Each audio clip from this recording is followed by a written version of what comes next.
수업을 시작하도록 하겠습니다. 오늘 수업의 내용은 프롤로그입니다. 우리가 앞으로 탐사해 나갈 내용들에 대한 사전적인 이해를 구할 수 있는 그러한 내용으로 담겨져 있는데, 그 기본적인 골조는 이렇습니다.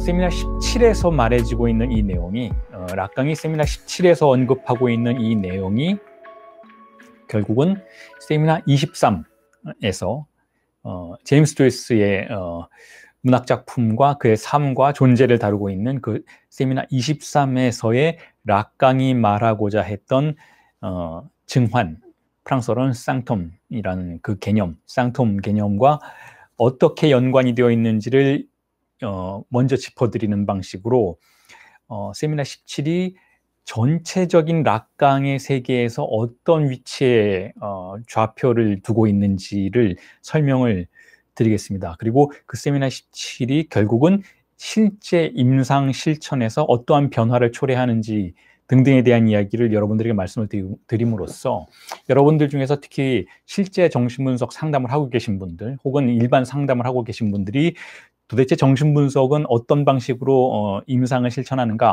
어떠한 절차로 구성되어 있는가 궁금하다, 뭐가 다른가에 대한 그와 같은 질문을 던지셨을 때 해답이 될 수 있는 내용으로 강의가 진행될 수 있도록 노력하겠습니다.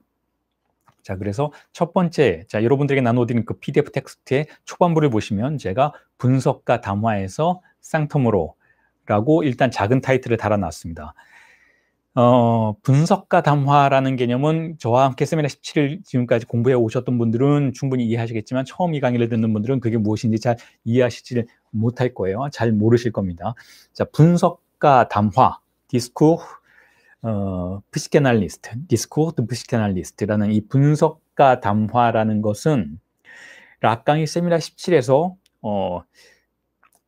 새롭게 발명해낸, 새롭게 구조화해낸 네 가지 담화 구조의 마지막 하나입니다. 자, 그래서 여러분들에게 나누어진 텍스트에 그 네 가지 담화가 그려져 있죠. 한번 참조해 보시길 바라겠습니다. 여러분들에게 나누어드린 텍스트의 첫 번째 페이지에 주인 담화, 히스테리증자의 담화, 대학 담화, 그리고 분석가 담화가 도식으로 그려져 있습니다.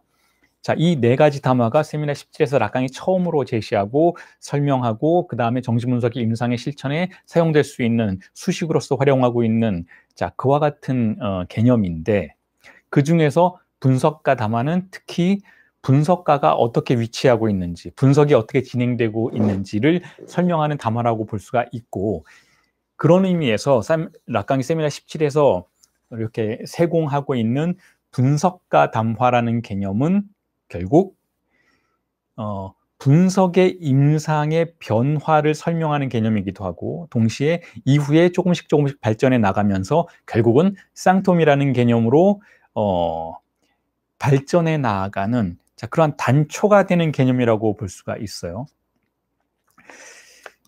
자, 그래서 그 부분에 대해서 하나하나 차근차근 설명을 드리면, 자, 이렇습니다.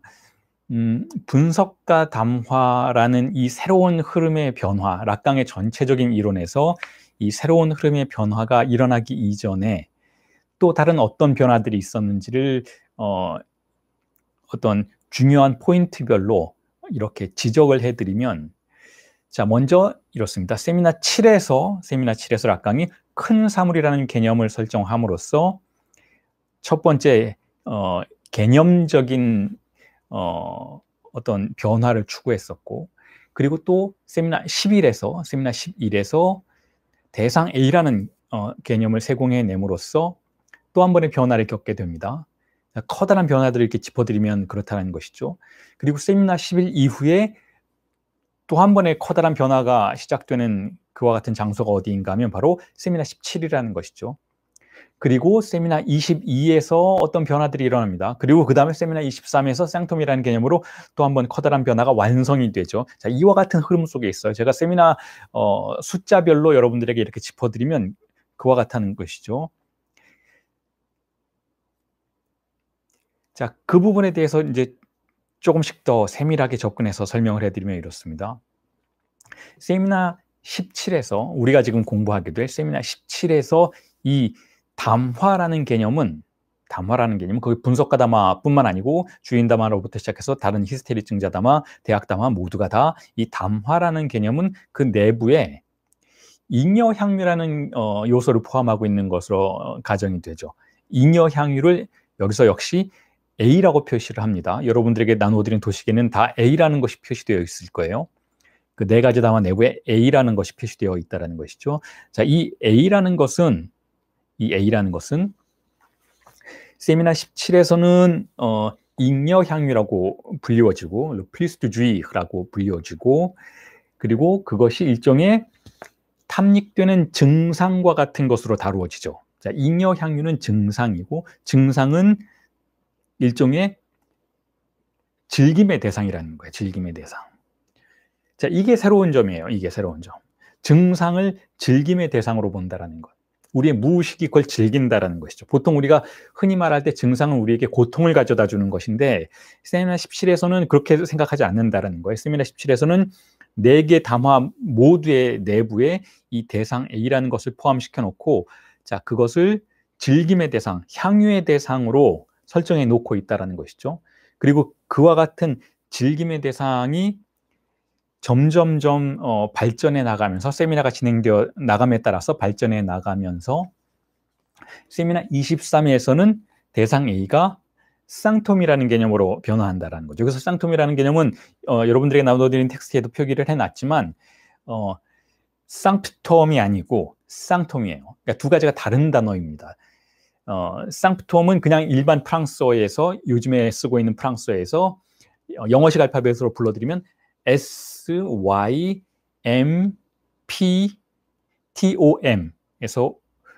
5의 악성 그라브가 있고 악성 시오 콤플렉스가 있고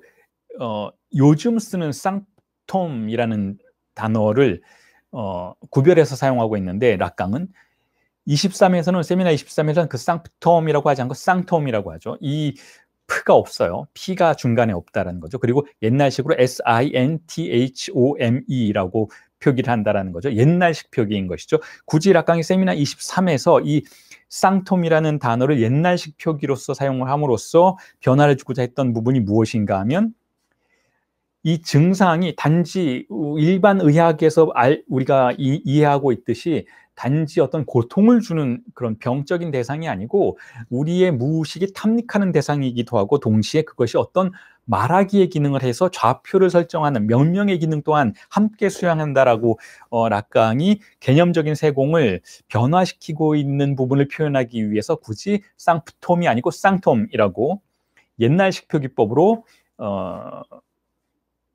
명시하고 있다라는 거죠. 그리고 그 쌍톰 개념이 제가 보기에는 세미나 17의 담화 구조 내부에 존재하는 잉여 향유의 개념과 연결되는 사실상 잉여 향유의 개념이 결국 발전해 나가서 궁극적으로 형성되는 어떤 결과의 지점에서 형성이 되고 있는 증상의 개념으로서 이해해 볼 수 있다는 거죠. 그래서 우리나라에서는 그것을 이 쌍톰, SINTHOME라고 하는 이 락강식 표기를 구별해서 번역하기 위해서 증상 대신 증환이라고 번역을 하기도 하죠. 그래서 저도 증환이라는 단어를 일단은 사용하도록 하겠습니다. 23에서 세미나 23에서 락강이 사용하는 증상은 더 이상 증상이 아니고 증환이라는 것이죠. 구별할 수 있는 어떤 대상이라는 거예요. 거기서 중요한 개념은 두 가지였다라는 것이죠. 그 두 가지는 세미나 23에서 락강이 증환 개념을 사용하면서 다시 한번 강조드리지만 중요하게 생각했던 것은 증상이라는 것이 단지 고통만을 주는 것이 아니고 쾌락과 명명의 기능을 동시에 수행한다. 라는 그러한 이론적인 세공을 완성한 장소라는 거예요. 세미나 23이. 그리고 그것이 시작된 장소가 세미나 17이라는 것이죠. 세미나 17에서 이 대상 A라는 개념은 그 이전에 락강이 세미나 11에서 사용했던 그 대상 A가 아니라는 것이죠. 다른 거라는 거예요. 지금 제가 그 역사적인 이런 흐름들, 이 분절들을 여러분들에게 제시해 드리고 있다는 것이죠. 자, 원래 이 증상이라는 것은 세미나 7에서는 1959년의 즈음에서는 제가 첫 번째 강해록을 썼던 락강의 인간학이라는 강해록을 썼던 그 세미나 7에서는 큰 사물이라는 개념으로 그 외부적인 요소로서 설정이 됐었어요. 그러니까 그건 주입상세 영역이고 거기서는 어떤 종류의 죽음 충동이 넘쳐나는 곳이고 그것이 우리의 상징기 안으로 흘러들면 문제를 일으키는 것이고 그 상징기 안으로 흘러들은 그 죽음 충동의 거대한 힘을 이용해서 전체적인 구조를 바꿀 수 있고 뭐 이와 같은 개념들이 세미나 7에서 락강이 생각하는 증상의 개념이었던 것이죠. 자, 그런데 이와 같은 큰 사물로서의 죽음 충동의 세계를 실제의 세계를 사유하던 방식이 세미나 7이었다면 세미나 11에서는 변화하죠. 세미나 11에서는 제가 또한 거기에 대한 강의에서도 썼죠. 락강의 정치학이라는 텍스트 강의에서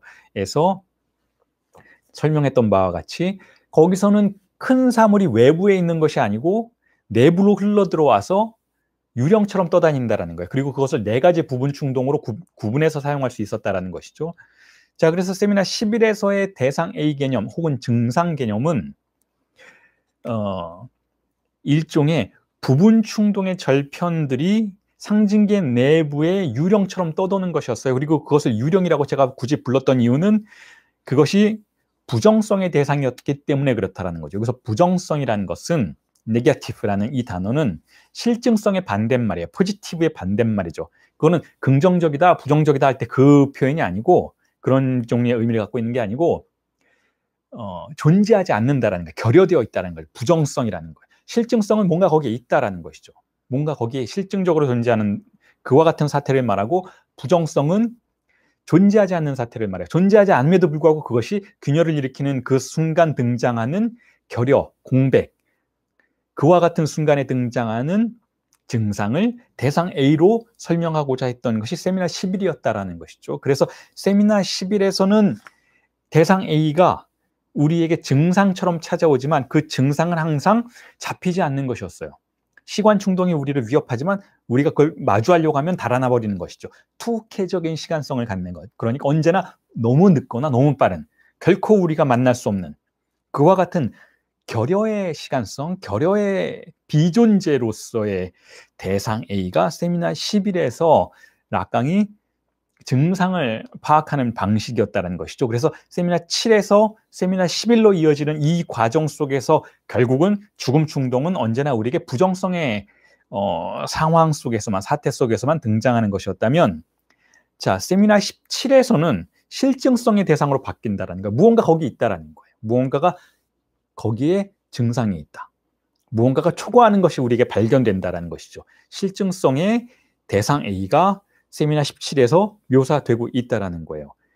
그 실증성의 대상 A를 락강이 4개의 담화 내부에 포함되는 것으로 혹은 4개의 담화가 생산해내는 것으로 특히 주인 담화가 생산해내는 것으로 파악한다는 것이죠. 자, 그래서 여러분들에게 나누는 텍스트에 주인 담화를 수식으로 제가 설명해 놓은 부분을 한번 주목해 보시기 바랍니다. 거기에 S1이 있고 시작점에 그 S1의 밑에는 뭐가 있나요? 그 밑에는 빗금친 S가 있잖아요. 자, 이게 모든 것의 시작을 표기하는 락강적인 세미나 17에서의 락강적인 표기법이에요. 모든 것의 시작이라는 것이죠. 이 모든 것의 시작이라는 건 무슨 뜻인가 하면 문명의 시작이라는 것이죠. 문명의 시작이라는 건 무슨 뜻인가 하면 인간이 언어의 지배를 받게 되는 순간을 말해요. 그 첫 번째 언어를 자, 시니피형, 기표라는 뜻이죠. 프랑스어의 시니피형의 S자, 그 앞 대문자를 따서 S라고 표기하고 그리고 일자를 붙이는 거예요. S1이 첫 번째 말씀인 것이죠. 문명의 시작인 것이죠. 말씀이 있었다라는 거예요. 자, 그 S1이 등장하면 언어의 권력이 시작되는 거예요. 그 언어의 권력이 시작되면 가장 먼저 가장 주요하게 영향을 받는 것은 무엇인가 하면 바로 우리의 신체인 것이죠. 우리의 신체가 빗금쳐지는 거예요. 그러니까 수의제, subject, 주체에 빗금이 쳐져 있다라는 뜻이죠. 그렇게 된다라는 거예요. S1이 등장하면 그 밑에 진실의 장소에서는 빗금친 주체가 은폐되어 있게 된다라는 것이죠. 그게 바로 이 주인담화에서의 첫 번째 왼쪽 그림이라는 거예요. 자, 지금 다 보고 계시죠, 여러분? 주인담화의 첫 번째 왼쪽 그림에 S1이 있어요. S1이 주인인 거예요. 그러니까 주인이니까 결국은 언어가 주인이 된다는 것이죠. 그 언어가 주인이 되어서 결과로서 우리의 신체는 빗금쳐지게 된다는 것. 우리의 신체는 사막화된다라는 거야. 쾌락이 존재하지 않는 장소가 된다라는 것이죠. 즉 근본적인 상실이 표지된다라는 것이죠. 자, 그게 왼쪽 그림이라면 화살표가 있잖아요. 주인담화에. 그 주인담화의 화살표는 그렇게 시작된 S1이 이제 기표의 세계로 나가는 거죠. 언어들의 세계로, 언어들이 순환되는 세계로. 우리가 언어를 사용할 때는 최소한 2개 이상의 기표를 사용하는 것이잖아요. 이렇게 제가 말을 계속할 때에도 계속 이 단어들이 연결되는 것이잖아요. 이 단어를 일단은 기표라고 본다면 그 S1의 표지가 일어난 뒤에는, 억압이 일어난 뒤에는 이제 언어의 세계로 나가야 되는 것이죠. 그게 바로 S2라는 거예요. S2는 뭐냐면 시니피형이 2개 이상 있다는 뜻이죠. 즉 연쇄된다는 거예요. 이걸 환유라고 하죠. 제가 지난번 특강에서 여러분들에게 환유가 무엇인지 지난주에 여러분들에게 말씀드린 특강에서 언급을 했던 내용이죠. 자, S2는 그렇게 언어의 세계를 이야기하니까 상징계 그 자체를 이야기하죠. 그래서 S1이 S2에게 자, 죽음을 대리해요. 죽음을 대리한다는 건 빗금친 S, 상실을 표상하게 되는 것이죠. 그러면 S2의 세계에서는 그 상실을 보상하기 위해서 무언가를 만들어내죠. 그게 바로 이 오른쪽 밑에 S2의 밑에 있는 A라는 거예요. 즉 잉여향유라는 것이죠. 자, 이 주인담화의 도식만 가지고도 결국 세미나 17이 말하고자 하는 바를 다 설명할 수가 있어요. 혹은 락강이 그 이후에 세미나 22에서 세미나 23에서 무엇을 말하게 될 것인지도 다 설명할 수가 있어요. 혹은 이전에 락강이 정신분석의 이론을 연구하기 시작하면서 표명했던 사실들도 다 설명할 수가 있어요. 이 주인담화 하나만 가지고도 모든 게 설명이 된다는 것이죠. 자, 무엇이 설명이 되는가? 우선 먼저 조금 전에 말씀드렸던 것처럼 락강의 세계관이 설명이 되죠. 락강의 세계관의 첫 번째 단계는 무엇인가 하면 언어에 의해서 지배받는 존재라는 거예요. 그리고 언어는 나의 언어가 아니라 타자의 언어라는 것이죠. 타자의 권력의 언어가 나를 지배한다라는 거예요. 바벨의 언어가 우리를 지배한다는 것이죠. 우리의 신체는 종속된다는 거, 우리의 신체는 문신당한다는 것이죠. 그게 S1 밑에 빗금친 S로 표기되는 사태인 것이죠. 자, 그런데 이게 끝이 아니라는 거예요. 이게 끝이 아니고 우리는 그렇게 상실되었기 때문에, 상실된 존재이기 때문에 보상을 요구하게 돼요.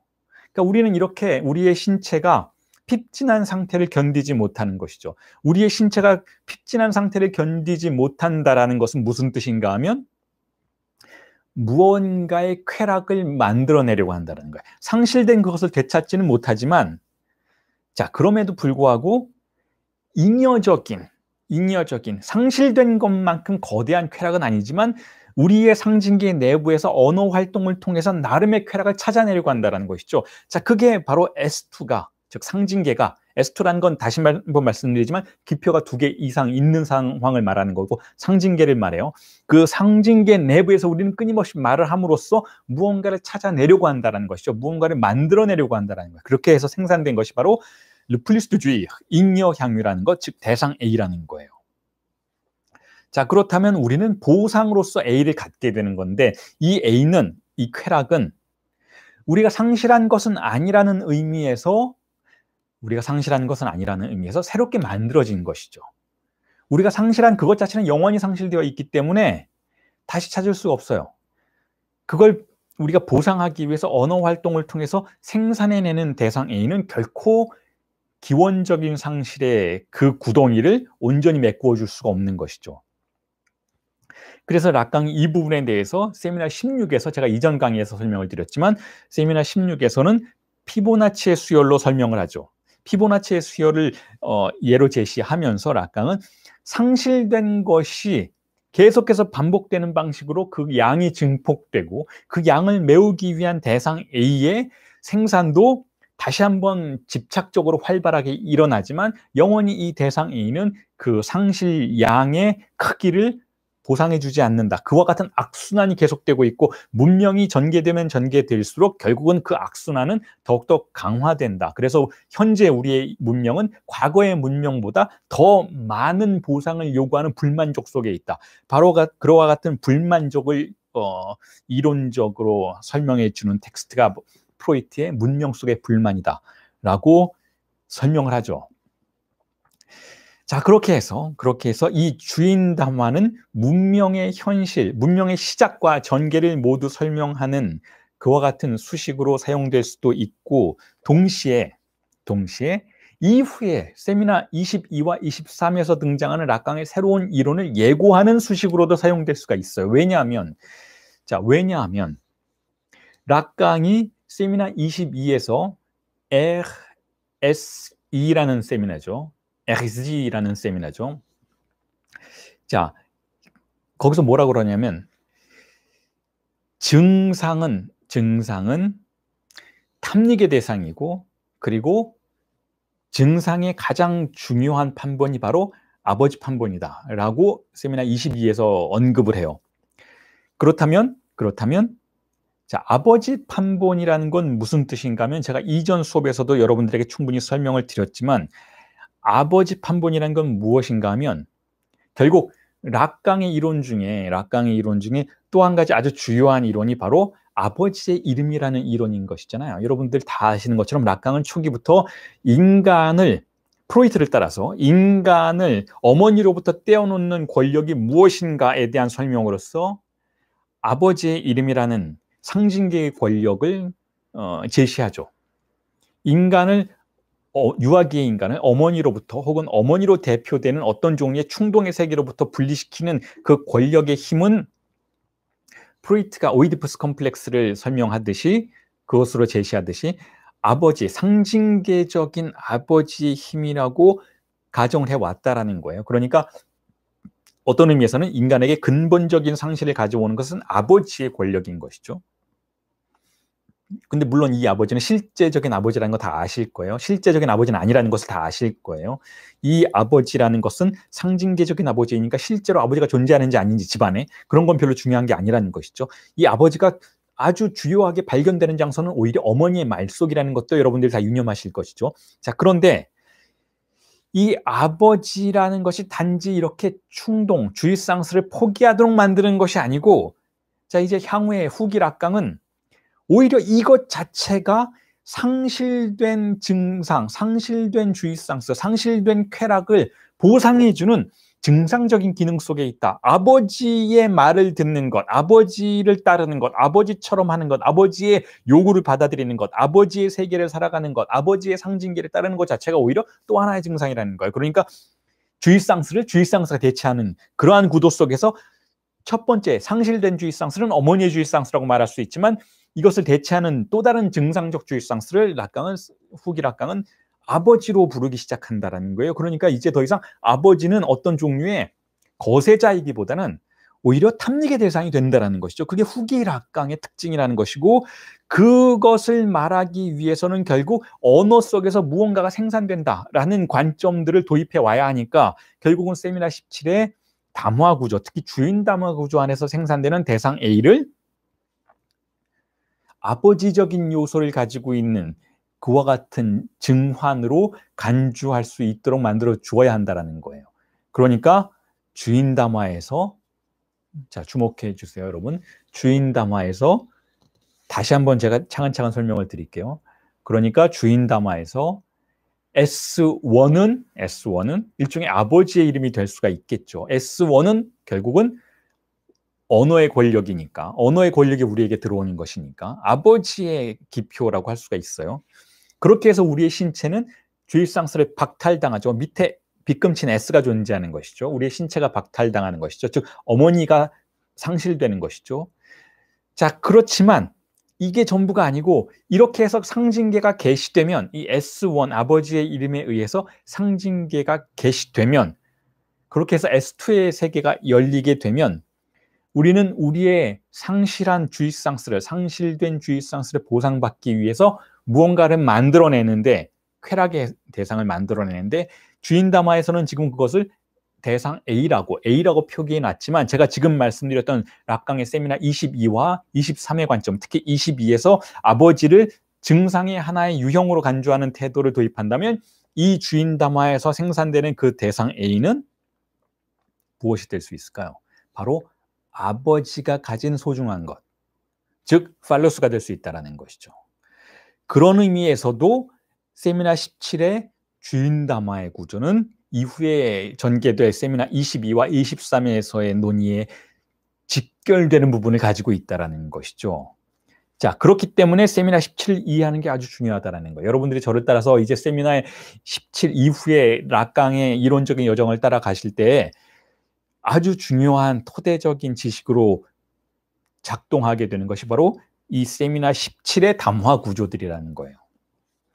자, 그래서 지금까지 여러분들에게 제가 조금은 어려운 내용을 이리저리 휘젓고 다니면서 제시를 해드렸는데 자, 그걸 다시 한번 풀어서 이제 천천히 또 한번 설명을 드리겠습니다. 그런데 이제부터는 증상이라는 것에 대해서 락강이 어떻게 태도를 변화시켰는지를 염두에 두면서 하나씩 짚어드리는 방식으로 지금 여러분들에게 제시해드렸던 락강 이론의 이러한 추이 변화들을 다시 짚어드리겠습니다. 자, 증상에 대해서 락강은 태도를 변화시켰어요.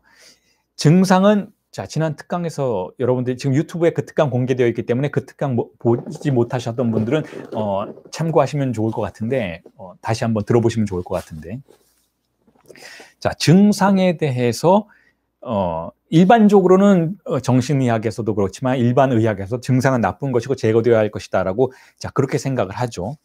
그런데 자, 락강 정신분석의 특이성이란 이런 관점이에요. 프로이트의 궤적을 따라서 락강 역시 증상은 제거될 수 없다라고 생각하죠. 이게 락강형 정신분석의 특이성이라는 거예요. 증상은 제거될 수 없다. 대전제가 그래요. 증상은 제거될 수 없다. 그리고 그 증상의 힘을 이용해야 한다. 자, 이게 락강 정신분석의 특이성인데 그런데 증상에 대한 이와 같은 태도가 조금 더 구체화되는 것은 바로 세미나 16에서 인 것이죠. 세미나 16에서 락강은 이렇게 이야기를 해요. 증상은 병이 아니라 오히려 보상체계라는 거예요. 증상. 우리가 증상을 앓는 것은 자, 우리가 이번 수업에서 도라 사례 함께 살펴볼 것이잖아요. 후반부에. 그런데 도라가 여기저기 신체적인 증상을 앓죠. 뭐 아랫배가 아프다든지 뭐 기침을 자꾸 헛기침을 마른 기침을 자꾸 한다든지 뭐 아니면 공포증을 느낀다든지 이런 증상들 신체의 증상이거나 혹은 마음을 흔드는 그러한 증상들 우리가 흔히 정신과에 찾아가서 선생님 제가 어디 아픈 것 같아요 라고 말하는 그와 같은 증상들이 제거되어야만 하는 어떤 병이 아니고 세미나 16에서는 그게 보상책이라는 거예요. 그러니까 우리가 상실된 무언가가 있고 자, 이게 기본 전제, 정신분석의 근본 전제는 우리가 주의상스를 상실했다라는 것이 어린 시절의 쾌락을 낙원을 실낙원했다라는 거예요. 우리에겐 실낙원이 있다. 상실된 주의상스가 있다라는 대전제 아래에서 그 상실된 것을 보상받기 위해서 우리는 어떻게 하는가? 우리의 무의식은 어떻게 하는가 하면 바로 증상을 불러온다라는 거죠. 그러니까 증상은 일종의 보상책이라는 거예요. 마치 성도착이 그와 같듯이 성도착이 물씬, 페티시즘을 일종의 증상이라고 말할 수 있다면 그 물씬을 탐닉하는 이유는 상실된 것을 교묘한 방식으로 상실된 쾌락을 교묘한 방식으로 보상받기 위해서라고 우리가 설정해 놓을 수 있잖아요. 일반적인 신경증에서도 마찬가지라는 거예요. 물론 신경증에서는 그것을 쾌락으로 인지하지 못할 뿐이지 때로는 고통으로 인지하니까 문제가 될 뿐이지 우리를 찾아오는 증상은 상실된 주의상스에 대한 빗금친 S의 사태에 대한 보상체계로서의 A라는 거예요. 자, 그게 세미나 16에서 락강이 주요하게 특히 성도착의 구조를 염두에 두면서 증상을 새롭게 해석하는 방식이었어요. 자, 그러니까 일단 잠깐 멈추고 세미나 16에서 이렇게 증상을 보상체계로 다루었다라는 이 태도, 이 관점에서 우리가 임상에 대해서 다시 한번 살펴본다면 여러분들 상담하시는 분들 많잖아요. 보통 증상을 가지고 누군가에게 제가 어디가 뭐 이상해요, 제가 자꾸 이상한 꿈을 꿔요, 신체 어디가 아무 이유 없이 아파요, 뭐 이런 종류의 호소를 하잖아요. 아니면 뭐 불안해요, 뭐 세상이 공포스러워요, 아니면 어떤 특정 공포의 대상을 가지고 있어요, 아니면 공황장애가 있어요. 이와 같은 여러 가지 증상을 가지고 오잖아요. 자, 그런데 락강이 특히 세미나 16에서 밝히고 있는 이와 같은 이론적인 수준들을 우리가 받아들일 수 있다면 정신분석가는 혹은 상담사는 자, 이렇게 내담자를 대할 수 있다는 거죠. 내담자의 의식은 그것으로부터 고통받고 있지만 혹은 그것 때문에 혼란스러워하고 있지만 내담자의 무의식은 자, 그걸 즐기고 있다는 거예요. 그 증상을 즐기고 있다는 것이죠. 그러니까 분석가가 아무리 그 증상을 제거해 주려고 해도 혹은 할 수 있다 해도 자, 그건 결국 이 내담자의 무의식이 원하는 바가 아니라는 거예요. 내담자의 무의식은 그 증상 때문에 사실상 나름의 존재론적인 쾌락을 어떤 의미에서 존재론적이기보다는 존재적인 쾌락을 탐닉하고 있었던 것이기 때문에 분석가가 그와 같은 방식으로 접근하면 결국 둘 모두 속는 결과로 이어지게 된다는 거죠. 분석가도 속고, 즉 상담사도 속고 내담자의 의식도 속는 거예요. 내담자의 무의식은 다른 걸 원하고 있었다는 것이죠. 내담자의 무의식은 이 증상을 통해서 또 다른 쾌락을 확장시키기를 원하고 있었다는 것이죠. 그게 바로 히스테리증자의 담화예요. 히스테리증자의 담화, 여러분들에게 나눠드린 그 텍스트의 첫 번째 페이지에 히스테리증자의 담화도 표시되어 있잖아요. 거기에 왼쪽 하단에 진리의 장소에 A가 있어요. 그건 바로 증상을 가지고 있는 빗금친 S를 말해요. 그 증상을 가지고 있는 빗금친 S는 이 증상을 가지고 또 다른 쾌락을 탐닉하기를 원하죠. 그 쾌락은 지식의 형태를 가지고 있어요. 그래서 이 A로부터 시작된 S, 빗금친 S가 화살표의 방향으로 주인에게 혹은 주인 기표를 가지고 있는 것처럼 보이는 자에게, 즉 분석가죠, 혹은 상담사죠, 혹은 선생님이죠. 선생님에게 지식을, S2를 생산해낼 것을 요구하는 방식으로 쾌락을 추구하게 되는 것이죠. 이게 히스테리증자의 담화의 구조라면 결국 증상을 제거하는 방식, 증상을 제거하려는 그와 같은 방식을 통해서는 결코 내담자의 분석을 성공시킬 수 없다는 거예요. 자, 그래서 세미나 16의 태도에 근거한다면 결국 우리의 문명은 우리가 상실한 주의상스를 되찾기 위해서 우리의 무의식이 고군분투하고 있다라는 결론에 도달할 수 있고, 그와 같은 대상 A, 즉 보상물로서의 대상 A 중에서 가장 널리 퍼져 있는 것, 가장 많은 사람들이 탐닉하는 유형이 무엇인가 하면 바로 그게 팔루스라는 거예요. 팔루스는 바로 아버지 판본의 쾌락이라는 것이죠.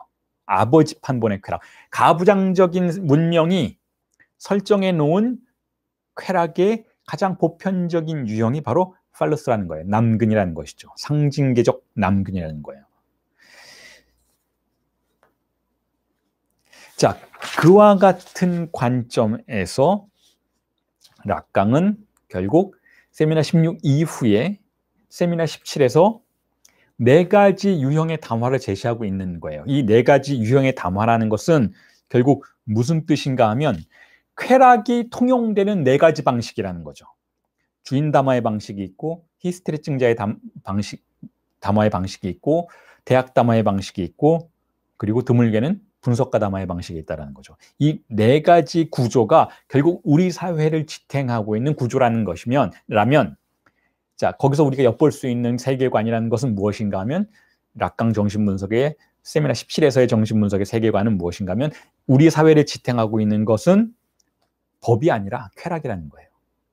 우리는 쾌락을 탐닉하기 위해서 사회적인 관계를 설정하고 국가 공동체를 만들고 모든 종류의 어떤 예술적인 활동을 한다든지 교육 활동을 한다든지 정치적인 활동을 한다든지 이 모든 종류의 인간 공동체의 실천 자체가 표면적으로는 어떤 대의를 위해서 표면적으로는 종교적인 공동체를 만드는 것은 어떤 하나님의 진리를 위해서, 하나님의 진리가 실현되는 것을 위해서, 혹은 뭐 정치적인 공동체를 만드는 것은 정치적인 신념과 이상들이 실현되는 것을 위해서, 뭐 평등과 박애 혹은 뭐 그런 것들이 실현되기 위해서 구성되는 것 같지만 그 배후에는 사실상 쾌락의 탐닉이 존재한다는 거예요.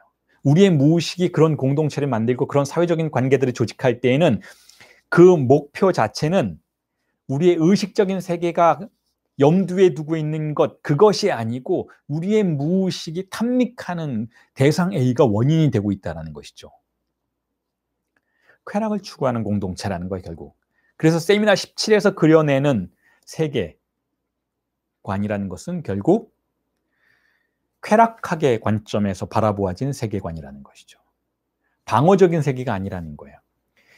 우리 흔히 정치적인 공동체 혹은 사회 공동체를 우리가 관찰하면서 우리 공동체는 어떤 종류의 방어 때문에 만들어진 공동체이다 라고 간주하는 경향이 있었죠. 심지어는 뭐 프로이트도 마찬가지고 락강도 때로는 우리의 공동체가 주입상으로부터 우리를 방어하기 위해서 만들어진 어떤 쾌락 원칙과 현실 원칙의 그러한 공동체다라고 설명을 하는 뉘앙스를 보여주었을 때가 간혹 있기는 했는데, 자, 세미나 16과 세미나 17의 관점들을 우리가 수용한다면 거기서는 전혀 그렇지 않다는 거예요. 거기서는 어떤 방어적인 공동체가 아니라 오히려 우리가 상실한 것을 보상받기 위한 다양한 결사체들을 만들어 놓은 것이 우리 세계라는 거예요. 쾌락을 추구하는 공동체라는 것이죠. 유일하게 가장 주요하게 목적으로 삼게 되는 것이 바로 쾌락 그 자체라는 거예요. 보상체계라는 것이죠. 자, 그런 의미에서 우리가 세상을 바라본다면 어떤 종류의 설명되지 않는 부분들이 때로는 선명하게 해명되기도 하죠. 예를 들면 우리 그런 거 있죠. 멀쩡하게 상식을 가진 사람들이 이해할 수 없는 그런 행태들이 있잖아요. 예를 들면 뭐 댓글 관련해서 여러분도 제 유튜브에 가끔 오시는 분들은 발견하셨을 테지만 제가 댓글 기능을 정지시켜 놨어요. 자, 댓글은 왜 다는 걸까요? 댓글은 뭐 악플도 있고 선플도 있고 그렇잖아요. SNS상에서 그 댓글들이 이루어지는 방향성들을 보면 대체로 뭐 상식적인 댓글도 있지만 아주 중요한 부분들이 아주 상식을 넘어서는 어떤 폭력적인 댓글들이 넘쳐나는 것을 관찰할 수가 있죠. 폭력적인 댓글들, 이유 없는 공격들, 어떤 비난들, 폄훼하는 글들. 자, 이런 것들은 왜 그렇게 달게 되는 것일까? 그런 댓글들을 썼을 때는 사실은 익명의 뒤에 숨어서 그걸 달기도 하지만 사실상 오늘날 그걸 만약에 고소하게 되었을 때는 누가 그걸 썼는지 밝혀내는 건 그렇게 어려운 일이 아니죠. 그러니까 어떤 종류의 위험 또한 감수하는 댓글들이라는 거예요. 악플들. 그래서 때로는 연예인들이 그것 때문에 뭐 고소를 해서 누군가가 재판을 받기도 하고 법의 심판을 받기도 하고 그런 일들이 벌어지잖아요. 그런데도 불구하고 왜 그런 댓글들을 다는 것일까? 예전에는 그렇게 생각했어요. 이거 다 초딩들이 하는 일이다 라고 생각했는데 초딩들이 아무 철 없이 그냥 뭐 댓글 막 다는 거다. 근데 알고 봤더니 멀쩡한 뭐 학교 선생님도 그럴 수 있고 대학 교수도 그럴 수 있고 혹은 아주 뭐랄까요, 상위권에 속하는 그런 어떤 지적인 수준을 가지고 있는 학생이라든지 어떤 연구원이라든지 지적 수준이 굉장히 높은 사람들도 그런 댓글들을 단다라는 거. 그럼 도대체 왜 그런 일들을 하게 되는 것일까? 왜 멀쩡한 정신을 갖고 저와 같이 불필요한 일을 하고 있는 것일까? 라고 질문을 우리가 흔히 던지게 되잖아요. 자, 그런데 설명할 수 있다는 거죠. 거기에서 쾌락이 발생한다는 거예요. 거기에 분명히 쾌락이 발생하니까 그걸 놓지를 못한다는 것이죠. 그러한 댓글을 달면서 우리가 생각하는, 우리가 의식적인 수준에서 상상하는 쾌락보다 더 강한 쾌락이 발생한다는 거예요. 예를 들면 그 댓글뿐만 아니고 일종의 뭐 예를 들어서 뭐 요즘에는 뭐 자고 일어나면 터지는 그 성추행 사건, 성폭행 사건, 성폭력 사건들, 도대체 왜 저러는 걸까? 왜 자신의 존재를 걸고 자신의 존재를 다 위험에 빠뜨리면서까지 저 하찮은, 예를 들어서 뭐 몰래 카메라를 촬영한다든지 뭐 저렇게 하찮은 종류의 쾌락에 자신의 존재를 거는 것일까? 예를 들어서 뭐 어떤 뭐 주요 미디어의 뉴스 앵커가 지하철에서 몰래 촬영을 하다가 적발이 돼서 자신의 모든 지위를 박탈당하고 자신의 모든 사회적인 어떤 그런 명성들을 다 포기하도록 만들고 고소고발당해서 법적인 심판까지 받게 되는 저와 같은 일들을 왜 하는 걸까? 거기에 어떤 종류의 주의스탕스가 있다라는 거예요. 분명히 있다라는 것이죠. 그 당사자조차 이해하지 못하는, 당사자의 의식조차도 이해하지 못하는 무의식의 탐닉 과정이 존재한다는 것이고, 그것은 그렇게 범죄의 영역에서만 일어나는 일이 아니고, 또한 쾌락의 그와 같은 탐닉은 우리가 흔히 뭐 지적인 활동이라든지 혹은 뭐 우리가 뭐 봉사 활동이라든지 어떤 종류의 이타적인 행동들 속에서도 분명히 자신의 쾌락을 위한 탐닉의 활동이, 탐닉의 추구가 베이스가 되는, 토대가 된다라는 것을 우리는 이해할 수 있다는 거예요. 겉으로 보기에는 어디 가서 뭐 선교 활동을 하고 어디 가서 이타적인 활동을 해서 가난한 사람들에게 많은 도움을 주고 무언가를 하는 그와 같은 아주 훌륭한 분들의 이미지를 우리는 보게 되지만, 그 배후에는 그들의 무의식엔 또한 쾌락이 존재한다는 거예요. 그와 같은 행동을 통해서 자신의 쾌락을 탐닉하는 주의상스의 잉여향유의 흐름들이 분명히 포착이 된다는 거죠. 그래서 우리가 흔히 말하는 그 종교적인 선행들, 심지어는 어떤 자기의 헌신들, 자기의 목숨까지 버려가면서 어떤 순교하는 차원에서 발견하게 되는 것은 극도의 주의상스라는 거예요. 그리고 그 극도의 주의상스를 예를 들어서 성 테레사의 법렬이라는 조각 작품을 통해서 우리가 이미지화된 것을 볼 수 있게 되는 것이죠. 일종의 목숨까지 거는 순교의 행동 내부에도 분명히 주의상스의 동력이 작용하고 있다는 것을 락강의 세미나 17, 세미나 16으로부터 시작되는 세미나 17에서의 논점들이 우리에게 설명해주고 있다는 거예요. 그래서 제가 여러분들에게 광고 드린 대로 이번 강의에서는 과학의 기원과 종교의 기원을 여러분들에게 설명해드리겠다. 세미나 17의 6강의 텍스트를 빌어서 과학의 기원이 무엇인지, 종교의 기원이 무엇인지, 그들의 정체가 무엇인지를 설명해드리겠다라고 말씀을 드렸던 그 배후에, 자, 이와 같은 개념적인 접근이 있어요. 주의상스가 토대가 되고 있다는 거예요.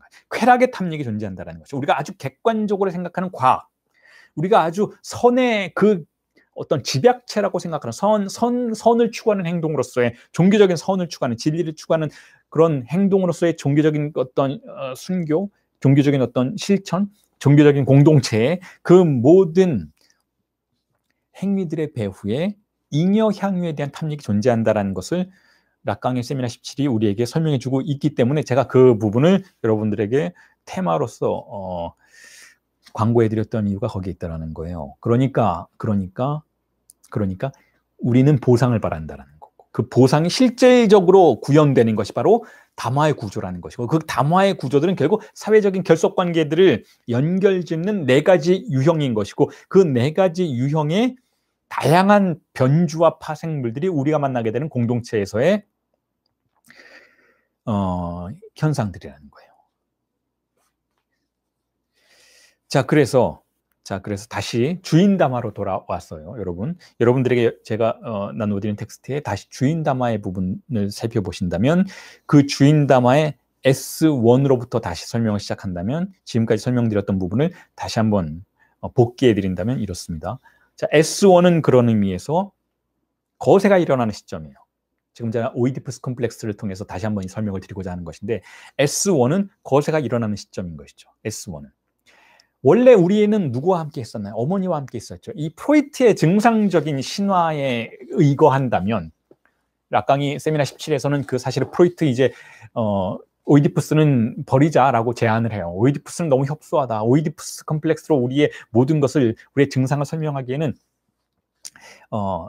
시대가 너무 많이 변했고, 그건 오히려 프로이트 자신의 증상 아니냐, 프로이트가 만들어낸 망상 아니냐, 오이디푸스를 너무 맹신하지 말자라고 제시를 했지만, 그럼에도 불구하고 오이디푸스 컴플렉스가 많은 것을 설명해주고 있으니까 여러분들에게 이 주인담화와 연결시켜서 해명을 해드리자면 이렇습니다. 오이디푸스라는 게 뭐예요? 결국 오이디푸스 왕 이야기 아닌 거예요. 그렇죠? 오이디푸스 왕이 어땠나요? 어머니와 동침했잖아요. 자, 이게 우리의 근본적인 쾌락이라는 거예요. 근본적인 우리의 성충동은 어머니와 연결되어 있다는 것이죠. 물론 어른이 되어서 그렇다는 게 아니고, 오이디푸스는 어른이 되어서 그렇게 했지만, 그럼에도 불구하고 오이디푸스는 몰랐죠.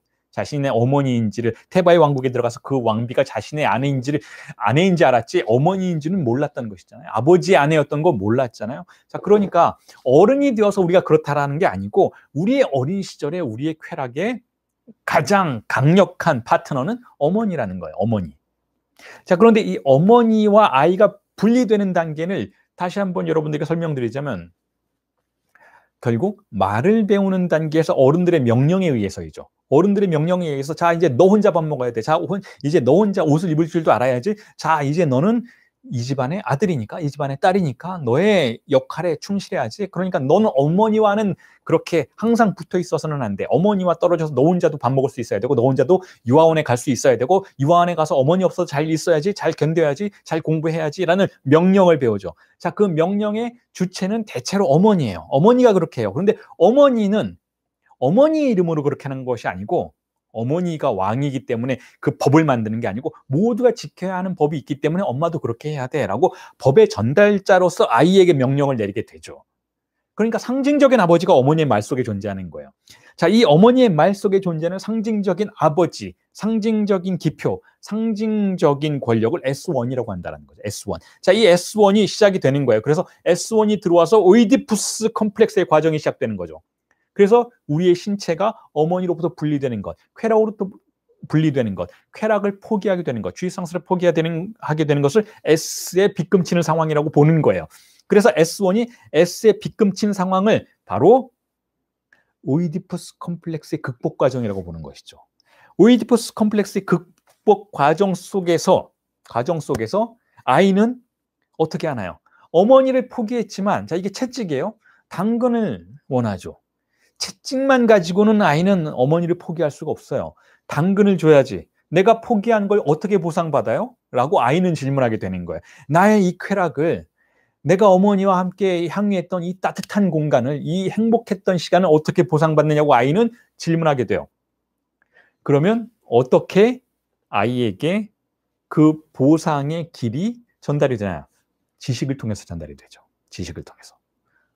자, 아이는 지식을 습득하기 시작해요. 어떤 지식이냐면 뭐 유아원 가서 우리가 뭐 숫자 배우고 한글 배우고 그런 지식이 아니고 가족 구성원 내부에서 혹은 사회 공동체 내부에서 여자와 남자가 어떻게 서로 관계를 맺는지를 관찰하죠. 그 대표적인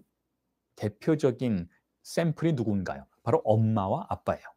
엄마와 아빠의 관계를 관찰하는 거예요. 도대체 둘의 관계는 어떨까? 나는 도대체 어떠한 방식으로 내가 상실한 것을 보상받을 수 있을까를 지식 활동을 통해서 알게 된다는 거예요. 아, 어른들의 세계에는 쾌락이 있는 것 같아 라고 일단은 아이는 가정해요. 나는 지금 어른들의 말을 듣고 이래라 저래라 하는 말을 듣고 명령을 따라야 하지만 보니까 저 명령을 가하는 사람들, 엄마 혹은 아빠 혹은 아빠에 준하는 어떤 남자들은 권력을 가진 것 같아. 권력을 가진 것 같으니까 자기 마음대로 하는 것 같아. 그럼 자기 마음대로 하니까 결국은 나도 저들처럼 되면 나중에 커서 어른이 되면 내가 잃어버린 것을 되찾을 수 있겠지라고 믿게 되는 것이죠. 자, 지식을 습득하는 이게 지식인 거예요. 이게 S2인 거예요. 기표가 하나, 둘 이상이 생겨서 아이에게 지식으로 전달이 되는 것이죠. 아이가 생각하는 거예요. 아이가 생각해서 나는 어떻게 하면 쾌락을 다시 찾을 수 있을까? 나의 주의상실을 어떻게 보상받을까를 지식의 형태로, 즉 지금 주인담화에서 S1이 화살표로 가리킨 S2의 형태로 탐닉하게 되는 것이죠. 거기서 작동이 일어나요. 그렇게 해서 결론이 내려지는 거예요. 그 지식 활동 속에서 나는 어떻게 해야겠다. 무엇을 탐닉해야겠다. 무엇을 쫓아가야겠다라는 결론이 내려지죠. 그게 바로 A인 것이죠. 그 밑에 생산되는 A. 그래서 그 A는 결국 보편적인 상황 속에서는 팔루스인 거예요. 아, 아빠가 남자 성인이 팔루스를 가지고 있구나. 팔루스를 가지고 있다는 거, 상징적인 남근을 가지고 있다는 거예요. 상징적인 쾌락의 도구를 가지고 있다는 것이죠. 그러니까 남자아이는 어떻게 하나요? 남자 어른과 동일시하려고 해요. 어른처럼 되어야지. 아빠처럼 되어야지. 혹은 아빠에 준하는 남성처럼 되어야지. 혹은 아빠에 준하는 남성이 당장 내 눈앞에 보이지 않는다면 엄마가 따르는 것 같은, 엄마가 사랑할 것 같은 성인 남자처럼 되어야지. 그렇게 하면 나도 팔루스를 갖게 되니까 결국 나는 쾌락을 보상받을 수 있을 거야 라는 생각을 하게 되는 것이죠. 그러니까 바로 이 S2가 생산해낸 대상 A로서의 팔루스는 이 아이의 오이디푸스 컴플렉스를 극복해주는 당근이 되는 거예요. 즉 따라야 하는 쾌락의 디렉션이 되는 것이죠. 저리로 가야 한다는 거예요. 반면에 여자아이의 경우에는 어머니와 동일시함으로써 어떻게 아버지와 관계를 맺을 수 있는지를 지식을 통해서 파악하는 것이죠. 똑같은 과정이지만 동일시의 대상이 좀 다른 거예요. 자기와 동성을 동일시하게 되는 것이죠. 남자아이는 아버지를, 여자아이는 어머니를 혹은 성인 여성을 동일시함으로써 어떻게 남성의 팔루스를 획득하는지, 즉 우회적인 방식으로 획득할 수밖에 없겠죠. 왜냐하면 여자아이의 경우에는 남근을 가질 수가 없으니까, 남자가 아니니까 우회적인 방식으로 그 팔루스를 획득하는지를, 그 길을 지식을 통해서 모색하게 되는 것이니까 결국 여자아이의 경우에도 결국 S2 밑에 있는 대상 A로서의 팔루스가 욕망의 디렉션을 설정해 주는 지표가 될 수 있는 것이죠. 자, 그렇게 함으로써 주인 담화라는 구도를 다시 오이디푸스 컴플렉스의 극복의 과정으로 설명할 수가 있는 거예요. 즉 주인 담화로 모든 게 설명이 된다는 것이죠. 자, 이 수준이 세미나 16과 세미나 17에서 락강이 결국은 상실된 주의상스와 보상체계로서의 대상 A 혹은 팔로스를 생각하는 방식이었어요. 자, 그런데 그걸 넘어서서 세미나 22에 가서는 이 대상 A의 개념, 잉여 향유의 개념이 조금 더 확장이 되고 조금 더 완성이 되죠. 임상적인 실천에, 정신분석 임상의 실천에 적용될 수 있도록 조금 더 정교화되는 느낌이 있습니다. 자, 세미나 22에서는 자, 이런 개념들이 도입되기 시작해요. 다시 말해서 증상이라는 것이 단지 이렇게 대상 A처럼 혹은 담화구조 내부에서 생산되는 어떤 팔루스처럼 단지 어떤, 그러니까 주의상스 탐닉의 차원만 있는 것이 아니고, 즉 즐김의 차원만 있는 것이 아니고, 증상이 명명도 한다 라는 개념들이 설정이 되기 시작해요. 증상이 명명도 한다. 그러니까 여러분, 주의상스는 명명하는 건 아니었잖아요. 주의상스는 원래 우리가 상실한 그것은 그냥 충동의 대상이었어요. 쾌락이었어요. 자, 그런데 세미나 16에서는 우리는 그걸 보상받으려고 한다고 말씀을 드렸죠. 그리고 그 보상의 체계를 세미나 17에서는 담화의 구조 내부에서 생산되는 것으로 가정한다고 말씀을 드렸잖아요. 자, 그렇다면 우리가 잃어버린 것을 되찾기 위해서 말을 통해서 쾌락을 생산해내는 수준으로까지 나아가는 설명에 도달했는데, 자, 거기서 그치는 게 아니고 락강은 이런 증상이 단지 우리에게 쾌락의 보상작용만 할 뿐만 아니고 오히려 상징계적인 기능을 같이 한다는 거예요. 그러니까 증상이 단지 순수하게 실제적인 것이 아니고 상징계적인 요소를 가지고 있다는 것이죠. 그게 우리의 존재의 좌표를 설정해 주기도 하고 명명해 주기도 한다는 거예요. 이걸 락강이 뭐라고 부르는가 하면 라디몽시옹이라고 해요. 라디몽시옹. D는 DIT죠. D는 말하다라는 뜻이에요. D, 말해줬다, 말하다. D라는 말하다 동사의 3인칭 현재형이기도 하고 또한 분사형이기도 해요. D라고 한다면. 그리고 멍시용은 뭐 말하다라는 어떤 의미를 가지고도 있죠. 멘션이라는 뜻이잖아요. 영어에서는 언급하다. 자, 그런데 디멍시용은 또한 디멘션이에요. 디멘션, 차원을 뜻하기도 해요. 그걸 디멘션, 디멍시용이라는 단어, 어떤 차원, 말하기의 차원, 이 차원을 디멍시용을 둘로 쪼개서, 그 단어를 둘로 쪼개서 D라고 일단 분절해 놓고 멍시용이라고 분절해서 그걸 두 개를 이음새 모양으로 만들어 놓은 새로운 신조어가 바로 라디멍시용이죠. 그러니까 이걸 풀어서 번역을 해드리면 라디멍시용이라는 락강의 신조어는 말하기의 차원이라는 그와 같은 번역으로 설명이 될 수가 있는데, 이 말하기의 차원이라는 것은 무엇을 설명하기 위해서 락강이 도입한 용어인가 하면 바로 증상이 말하기의 차원을 가지고 있다는 그런 의미를 설명하기 위해서 도입한 용어예요. 그러니까 증상이 단지 쾌락의 탐닉의 대상만은 아니라는 거예요. 그게 또한 말하기의 차원을 가지고 있다는 거예요. 자, 그런데 이 수준을 우리가 이해하기 위해서는 다시 세미나 17을 소환해 볼 필요가 있어요. 자, 언제나 이 대상 A가 어디에 속해 있었나요? 혼자 있지 않고 담화의 구조 내부에 있었잖아요. 거기서 생산되는 것이었잖아요. 그러니까 담화가 증상을 생산해낸다면 증상은 말하기, 담화의 효과라는 거예요. 그러니까 증상은 언제나 말해지는 순간 등장하는 쾌락이라는 것이죠. 그러니까 이 둘을 융합시켜버리면 세미나 22에서 말하는 라디몽시형이라는 개념이 성립이 될 수 있는 것이죠. 자, 다시 한번 설명을 해드릴게요. 아주 중요합니다. 물론 락강 이렇게 설명하고 있지는 않아요. 제가 연구한 방식대로 여러분들에게 해명해 드리는 것인데, 세미나 17에서 자, 대상이 이거 증상이에요. 이거 주입상스의 보상 체계인 것이죠. 증상이잖아요. 대상이.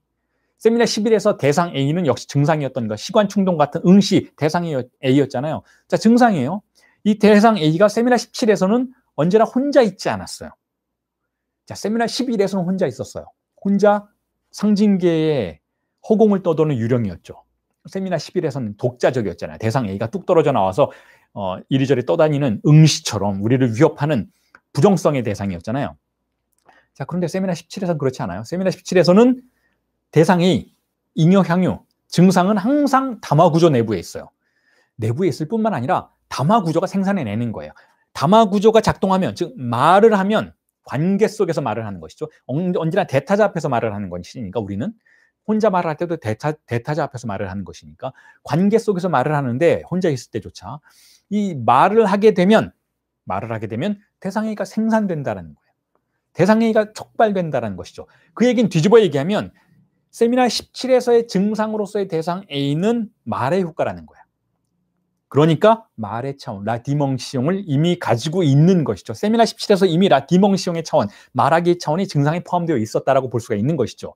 그러니까 세미나 22에서 갑자기 증상이 말하기의 차원을 가지고 있다라고 한다 해도 이게 갑자기 등장한 개념은 아닌 거예요. 증상은 말 속에서 이미 작동하고 있었던 것으로 세미나 17에서 규정된 바가 있으니까. 자, 그러니까 세미나 22에서의 말하기의 차원이 증상에 포함되어 있다라는 것을, 자, 그것을 제가 조금 전에 여러분들에게 세미나 17에서 주인 담화가 생산해내는 대상 A가 가장 보편적인 경우에는 팔루스다라고 말씀을 드렸잖아요. 그러니까 이 팔루스다라고 말씀드렸던 이 부분을 주목한다면 결국 증상 중에 가장 주요하게 탐닉되고 동시에 증상 중에 가장 주요하게 명명의 기능을 수행하는 것은 팔루스의 촉발자이다라고 말할 수도 있어요. 팔루스와 S1이 합체된 것이다라고 말할 수가 있어요. 자, 주인 담화의 S1과 그것을 S2에게 생산해내도록 만들었던 그 팔루스를 융합시키면 뭐가 되나요, 여러분? 주인 담화를 자, 팔루스의 생산 기제로 살펴볼 땐 이 주인 담화는 뭐가 되나요? 아버지가 되는 것이죠. 아버지. 그렇죠. 그렇게 해서 결국은 라디몽시용, 증상이 말하기의 차원을 가지고 있는데 가장 주요하게 말하기의 차원을 가지고 있는 증상이란 바로 아버지 판본이다라고 결론 지을 수 있게 되는 거예요. 여러분 조금 복잡하시죠? 제가 지금 이렇게 강의를 드리면서도 야, 이걸 처음 듣는 분들이 이걸 따라오실까라는 걱정이 좀 있어요. 그런데 걱정하지 마세요. 지금 제가 여러분들에게 통합적으로 락강의 전체적인 이론들을 쭉 관통하면서 횡단하면서 설명을 드리고 있기 때문에 락강을 처음 듣는 분들은 자, 이게 무슨 외계어인가라고 고통스러워 하실 수도 있겠지만 계속해서 반복하면서 앞으로의 8주 동안의 강의 동안 여러분들에게 계속해서 해명해 드릴 거예요. 지금은 조금 집약적이에요. 지금은 전체를 다 포괄해서 여러분들에게 전달해 드리니까 지금까지 제 수업을 듣고 들어오셨던 분들도 약간 머리에 쥐가 날 정도로 이리저리 횡단하는 그런 느낌이 좀 있는데 처음 듣는 분들은 오죽하시겠습니까? 걱정하지 마세요. 그래도 자, 하나하나 따라오시면 제가 가는 길을 제 손을 잡고 따라오시면 분명히 관통할 수가 있어요. 이론적으로 아주 복잡하지만 결국 말하고자 하는 그 근본적인 골격은 굉장히 간단해요. 굉장히 간단해요. 증상이 쾌락이고 명명한다. 이게 우리의 주제예요, 여러분.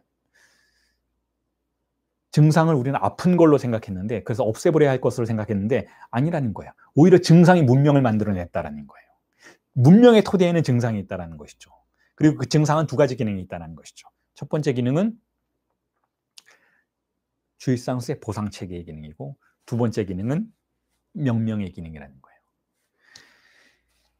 자, 그렇기 때문에 아버지의 판본이라는 개념, 이 아버지의 판본이라는 개념 지난주 특강에서 말씀을 드렸기 때문에 제가 구체적으로 안 들어가고 있어요. 여러분, 아버지 판본이라는 페르벡시옹이라는 개념은 지난주 강의를 여러분들 유튜브에 들어가셔서 참조해 보시면 좋을 것 같아요. 자, 그런데 이 아버지의 판본까지 가지 않더라도, 그렇게 정교하고 복잡한 설명까지 가지 않더라도 이렇게 설명해 볼 수 있어요. 우리 문명 전체가 왜 이토록 아버지의 지배를 받는가? 아버지의 지배를 받는가? 이런 말씀을 드리면 여러분들 중에서는 그렇지 않다. 요즘에는 뭐 엄마가 더 힘이 세다. 어머니가 더 힘이 세다. 라고 말씀하시는 분들도 있을 텐데, 그리고 뭐 나도 집에 아버지인데 집에 가면 힘이 하나도 없다. 와이프가 다 장악하고 있고 다 명령하고 나는 뭐 집에서 하나도 힘이 없어요라고 말하는 아버지들도 계실 텐데, 일단 첫 번째로, 자, 그와 같이 된 건 굉장히 역사가 길지 않죠. 우리가 인간의 역사를 뭐 수십만 년으로 설정해 본다, 말을 하는 인간의 역사를 그렇게 아주 긴 역사 속에서 관찰해 본다면, 여성이 이 정도의 수준의, 이것도 뭐 대단한 권력은 아니지만 이 정도의 수준의 주도권을 장악한 것, 그 역사가 얼마 되지 않았어요. 몇십 년 안 됐어요. 인간의 전 역사를 살펴본다면 굉장히 짧은 최근의 일인 것이죠. 짧은 최근의 일인 것이니까 현재는 그렇게 뭐 여러 가지 뭐 남녀 평등에 대한, 양성 평등에 대한 인식 때문에 그렇게 보이지 않는다 해도 사회 곳곳에 존재하는 여러 가지 이미 구축된 현상들을 관찰해 본다면 얼마나 인간 문명이 사실은 남성 중심적이었는지를 충분히 이해할 수가 있죠. 자, 그런데 왜 그렇게 됐는가? 왜 인간은 아버지가 지배하는 세계가 되었을까? 왜 인간은 남성이 지배하는 세계가 되었을까? 자, 그것은 바로 예전에는 이렇게 생각했어요. 예전에는 남성 권력이 우리에게 그것을 강제했으니까, 남녀 구별하지 않고 다 남성의 가부장적인 권력 체계가, 그러한 문화가 속속들이 우리를 지배했으니까 우리는 거기에 희생양이었다라고 생각했었던 것이죠. 자, 그런데 지금 여러분들에게 말씀드린 이 증상의 개념, 보상체계로서의 증상의 개념과 명령의 개념을 우리가 수용한다면, 자, 뒤집어서 이렇게 이야기해 볼 수도 있다는 거예요. 우리가 그걸 즐겼다라는 거예요. 남녀 구별 없이 아버지를 탐닉했다라는 것이죠. 그걸 탐닉함으로써 여러 가지 모순되는 일들이 발생했지만, 여러 가지 고통들이 우리를 지배했지만, 특히 여성들에게는 아버지를 탐닉하는 그 과정 자체가, 아버지에게 지배된다는 현실 자체가 의식적인 차원에서는 참을 수 없는 고통이었지만, 그럼에도 불구하고 그것이 일종의 보상체계로 작동해 주었기 때문에 어쩔 수 없이 그걸 선택할 수밖에 없었다는 거예요. 가장 중요한 보상체계였기 때문에. 자, 그래서 락강은, 자, 그건 좋지 않다라고 얘기하는 거예요. 이건 제가 좀 건너뛰어서 미리 말씀을 드리지만, 락강의 정신분석 임상은 그러한 아버지의 지배가 멈추고, 팔루스의 지배가 멈추고, 각자가 아버지의 기표가 아닌 다른 주인 기표를 생산해내어서 각자의 삶에 맞는, 각자의 존재에 맞는 새로운 증상을 탐닉하고 살아갈 수 있도록 도와주는 것을 정신분석 임상의 절차로 가정하는 이유가 거기에 있다는 것이죠. 그건 옳지 않다는 거예요. 타자에 의해서 이식된, 가부장적 문명에 의해서 이식되고 강제된 쾌락을, 일종의 마약과 같은 쾌락을 우리가 스스로 탐닉하는 과정은 좋지 않다라는 거죠. 그건 윤리적이지 않다라는 거예요. 그러니까 그것이 일단은 정체를 드러낼 수 있도록 정신분석의 임상의 절차가 내담자의 무의식에 접근해서 보여주고 함께 바라보는 거죠. 당신의 무의식이 어떤지, 여자건 남자건 어떻게 아버지의 권력을 당신은 탐닉하고 있었는지를 함께 살펴보고, 그것을 대체할 수 있는 그 내담자의 고유한 주인 기표를 생산해 내도록 작업해 주는 것. 이게 정신분석의 절차가 된다는 거예요. 자, 그래서 제가 일전의 강의에서 그렇게 설명을 드렸죠. 결국 인간 문명이란 아버지라는 병을 앓고 있다는 것. 그리고 그 아버지라는 병은 단순한 병이 아니라 쾌락을 탐닉하도록 만드는 일종의 덫이라는 것. 자, 그런 말씀을 드렸어요. 그래서 일종의 아버지라는 기표를 물신처럼 우리는 탐닉해 왔다라는 거예요. 물신처럼. 그것이 딱 등장하면 모든 다른 질서가 정지해 버리는. 아버지라는 기표가 설정이 되면 그것을 중심으로 모든 질서가 구축되어 버리는 일종의 병을 앓고 있다라고 말씀을 드렸던 것이죠. 모든 임상 사례의 배후에는 아버지가 있다는 거예요. 여러분, 여러분들이 상담을 하실 때 자, 그런 경우가 많이 있을 거예요. 전혀 아버지가 안 보이는 내담자들이 있어요. 전혀 오히려 아버지를 거부하고, 저는 아버지 싫어해요. 어렸을 때 아버지하고 이별한 뒤에는 아버지 생각도 안 했어요. 아버지에 대해서는, 생각만 해도 싫어요. 혹은, 이렇게 말하든가, 혹은, 아주 아버지에 대해서 적대감을 가지고 있어서 아버지 얘기도 꺼내고 싶지 않아요. 저는 아버지 냄새만 나도 역겨워요. 그래서 아버지와 관련된 모든 종류의 현상들을 다 거부해요. 심지어는 그렇기 때문에 세상 어른들이 말하는 것도 거부를 했었고, 이 세상에 권력을 가지고 있는 모든 자들, 그게 정치 권력이건 문화 권력이건 혹은 예술에 있어서의 권력이건 어떤 종류의 어떤 공동체에 들어가도 아버지와 같은 소리를 하는, 그게 남자건 여자건 어쨌든 아버지와 같은 느낌을 주는 모든 것을 거부하려고 해왔어요. 라고 말하는 그 주체의 배후에도 아버지가 있다는 거예요. 그 정도로 아버지를 거부하려면 부정적인 방식으로라도 아버지의 힘이 작동하지 않으면 그런 일은 일어나지 않는다는 거죠. 그러니까 무언가를 철저하게 외면하려면 그 외면하는 대상에 대한 강한 리비도가 집중되어 있어야 한다는 거예요. 그렇지 않다면 그걸 외면할 필요도 없다는 것이죠.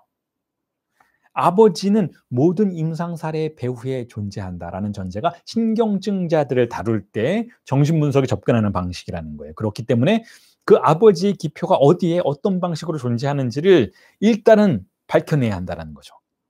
혹은 이건 개인의 정신분석의 차원에서 우리가 살펴보아야 할 일이지만 아까 말씀드렸던 것처럼 우리가 어떤 문화적인, 문명적인 현상들을 관찰할 때에도 예를 들면 아까 말씀드렸던 것처럼 과학이 성립이 되고, 과학이 오늘날과 같은 모습으로 성립이 된 건 오래된 역사는 아니죠. 수학을 중심으로 해서 갈릴레이 이후에 뉴턴에 의해서 완성되는 그 과학의 세계, 보편적 언어로서의 수학을 중심으로 구성된 이 과학의 세계가 형성되는 배후에도 아버지가 있다는 거예요. 아버지의 기표가 존재한다는 것이고, 락강이 특히 세미나 17의 6강에서 강조하는 바는 종교의 배후에 아버지가 있다는 것. 종교의 배후에 아버지가 있다는 것이죠. 그리고 그 강의를 여러분들에게 설명을 좀 더 본격적으로 드리기 위해서 제가 덧붙여 놓은 그 세미나 17의 6강을 설명하기 위해서 종교의 승리라는 텍스트를 분석한 내용도 함께 덧붙여 놨어요. 그런데 종교의 승리라는 텍스트는 락강이 1975년에 이탈리아에서 기자들과 간담회를 열면서 질의문답을 한 텍스트 내용을, 텍스트 내용이 아니죠. 그 대화 내용을 텍스트로 묶어서 출간한 책의 이름이 바로 종교의 승리인데, 락강은 이렇게 이야기를 해요. 종교는 항상 승리할 것이다 라고 이야기를 해요. 왜냐하면 우리의 무의식이 아버지에 의해서 장악되어 있는 한, 문명이 아버지에 의해서 지배받고 있는 한, 종교는 그 아버지라는 기표를 토대로 해서 작동되는 쾌락의 탐닉 구조이기 때문에 결코 종교가 사라질 일은 없을 거다라는 거예요. 종교는 언제나 승리할 거다라는 거죠. 자조적인 표현이죠, 여러분. 문명에 대해서 그렇게 얘기할 수도 있잖아요. 아버지의 기표가 실패하고 결국 그걸 우리는 극복해내고 우리는 새로운 문명, 새로운 인간을 궁극적으로 혁명을 통해서 만들어낼 수 있어요 라고 말할 수 있는데, 락강은 그렇게 얘기하지 않아요. 락강은 어떤 의미에서는 회의론이 조금 포함되어 있죠. 아버지가 언제나 승리할 거다라는 그런 태도를 보여요, 사실은. 그렇기 때문에 종교가 언제나 승리할 거다라고 말할 수 있게 되는 것이죠. 자, 그 강의 내용, 종교의 승리라는 텍스트의 강의 내용은 우리 이 8주간의 수업의 후반부에서 여러분들에게 조금 더 집중적으로 말씀을 드리기로 하고, 그냥 지금은 약간 힌트만 드리는 수준에서 언급을 해드리는 것으로 만족을 하고, 자, 그 다음으로 넘어가서 계속해서 지금 세미나 22와 23에서 어떻게 세미나 17의 담화 구조 내부에 존재했던 대상 A가 증상으로서 탐닉의 대상일 뿐만 아니라 명명의 구조 속으로 들어가고 있는지를 그와 같은 설명을 조금 더 전개시켜 나가 본다면, 자, 이렇다라는 거죠. 다시 한번 말씀드리지만, 자, 이 주인 담화는 아버지의 권력이 작동하는 근본적인 구조예요.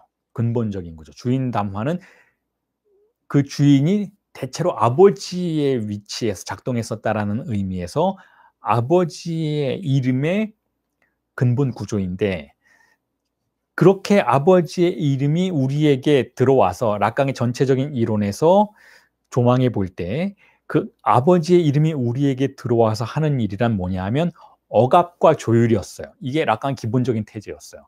아버지의 이름은 어린 나이에 세계로 들어와서 억압하고, 성충동을 억압하는 것이죠. 억압하고 조율한다. 조율한다라는 것은 팔루스의 디렉션을 설정해 줌으로써 이 아이가 어떻게 상징계 내에서 욕망할 수 있는지를 길을 제시하는 거예요.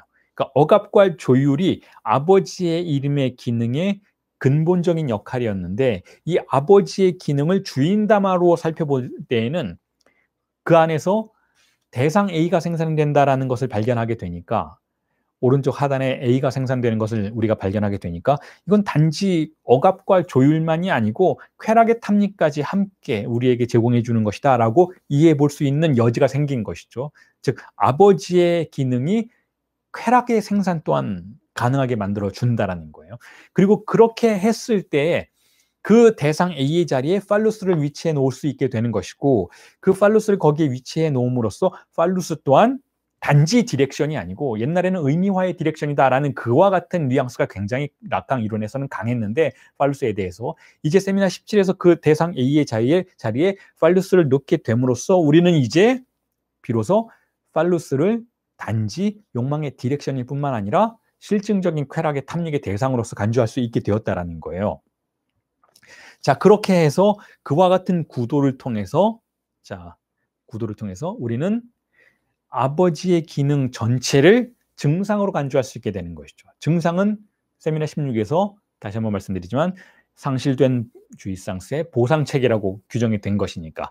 자, 그러니까 아버지의 이름은 이제 증상이 되는 것이죠. 그래서 그 증상을 부르는 방식이 락강에게는 아버지 판본의 증상이었던 거예요. 아버지 판본의 증상이라는 것은 그러니까 르베흐잖아요. 르베흐는 아버지예요. father, the father죠. 르베흐는 아버지인데 거기에 벡시용을 붙여서, 버전이죠, 영어로 버전을 붙여서 아버지 판본 르베흐 벡시용을 붙여서 라베흐 벡시용이라고 말하는 거예요. 라베흐 벡시용은 뭐냐면 도착, 성도착이란 뜻이에요.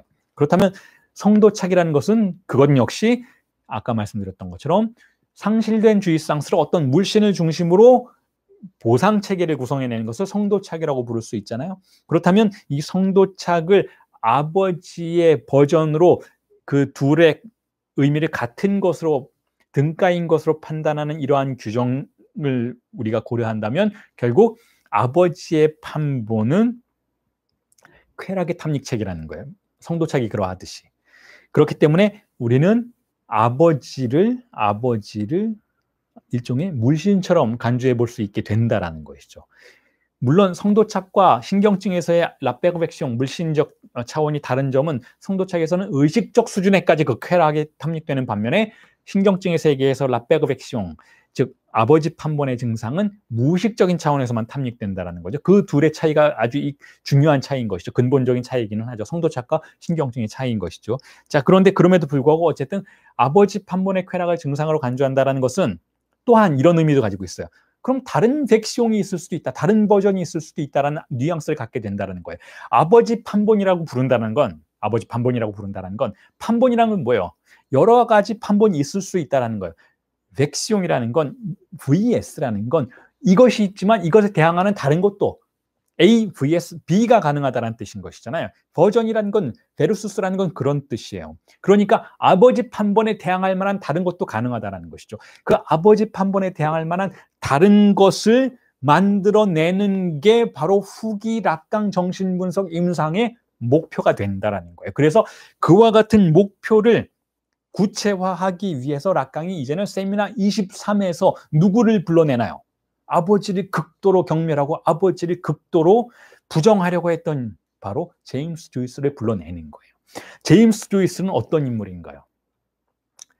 제임스 조이스에 대해서 이 락강이 제임스 조이스를 어떻게 해명하는지, 그리고 어떻게 임상 이론을 새롭게 구축해내는지를 설명하기 위해서 콜레트 솔레라고 하는 락강의 제자죠. 아주 충실한 제자이고 아주 뛰어난 정신분석학자이고 아주 좋은 책도 많이 쓴 그런 여성 정신분석학자의 연구에 의한다면 이런 이야기를 해요. 콜레트 솔레가 이 제임스 조이스에 대해서 상당한 조예를 가지고 있는 연구가이기도 한데, 제임스 조이스가 로마에서 살았었던 일이 있죠. 젊었을 때. 로마에서 살았어요. 로마에서 글을 썼어요. 거기서 여러 가지 고생을 했죠. 작가가 되기 위해서 고군분투했지만 잘 안 됐고. 어쨌든 여러 가지 고생을 하면서 로마에서 살았는데 이 로마에서의 삶을 표현했던 편지들이 있어요. 편지. 근데 그 편지들을 분석해 보니까 콜레트 솔레가 이런 얘기를 하죠. 제임스 조이스가 정말 로마를 싫어했다라는 거야. 로마의 그 웅장한 어떤 르네상스식 건물, 건축물들, 조각상들, 미술 작품들, 회화 작품들 진짜로 싫어했다라는 거야. 그리고 이러한 태도가 아이러니하게도 프로이트의 태도하고 굉장히 달랐다라고 콜레트 솔레가 언급을 하죠. 프로이트는 로마를 숭배했어요. 로마의 문명을 숭배하고 인간의 문명을 숭배하고 그 아름다운 예술 작품들을 경외하고 경탄에 맞지 않았지만 제임스 조이스는 극도로 경멸했다라는 거죠. 무슨 뜻인가요? 아버지를 경멸하는 자인 거예요. 제임스 조이스는. 아버지는 여기서 말하는 아버지는 누구인가? 친아버지이기도 해요. 제임스 조이스 본인의 아버지이기도 해요. 아주 싫어했어요. 하지만 상징계적인 아버지이기도 하죠. 문명 그 자체. 나보다 먼저 있었던 나라는 존재를 문화적으로 가능하게 만들어 주었던 이 공동체의 문화유산, 문화적인 힘, 모든 걸 경멸했어요. 제임스 조이스는 아버지 판본의 쾌락을 전혀 탐닉하지 못한 인물이라는 거예요. 백오백시용이 제임스 조이스에게는 전혀 존재하지 않았다는 것이죠. 락강의 판단은 그런 의미에서도이기도 하지만 제임스 조이스의 문학 작품을 관찰해 본다면 제임스 조이스가 신경증자가 아니라는 것을 알 수 있다라고 락강은 언급을 하죠. 그러면서 제임스 조이스에 대해서 뭐라고 얘기하냐면 그러니까 정신병자라고 얘기하진 않아요. 스키조프레니라고 얘기하지는 않아요. 그 대신 광인이라고 얘기하죠. 제임스 조이스는 광인이에요. 조현병자인 거죠, 사실은.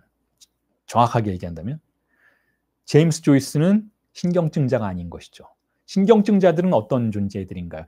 이 강의를 듣고 있는 대부분의 여러분들 역시 저와 같이 신경증자일 텐데 인구의 99%를 차지하는 게 신경증자들이니까.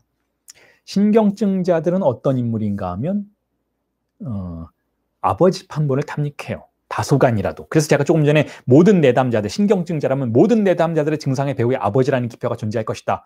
그렇지 않아 보인다 해도 그걸 찾으려고 일단은 노력해 보아야 한다라고 말씀을 드렸던 것이잖아요. 왜냐하면 신경증자들은 바로 대타자를 맹신하는 존재들이에요. 대타자의 배후에는 아버지의 기표가 있어요.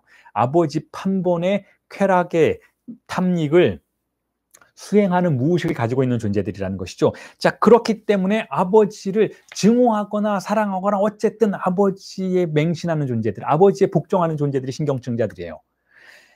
자, 그래서 조금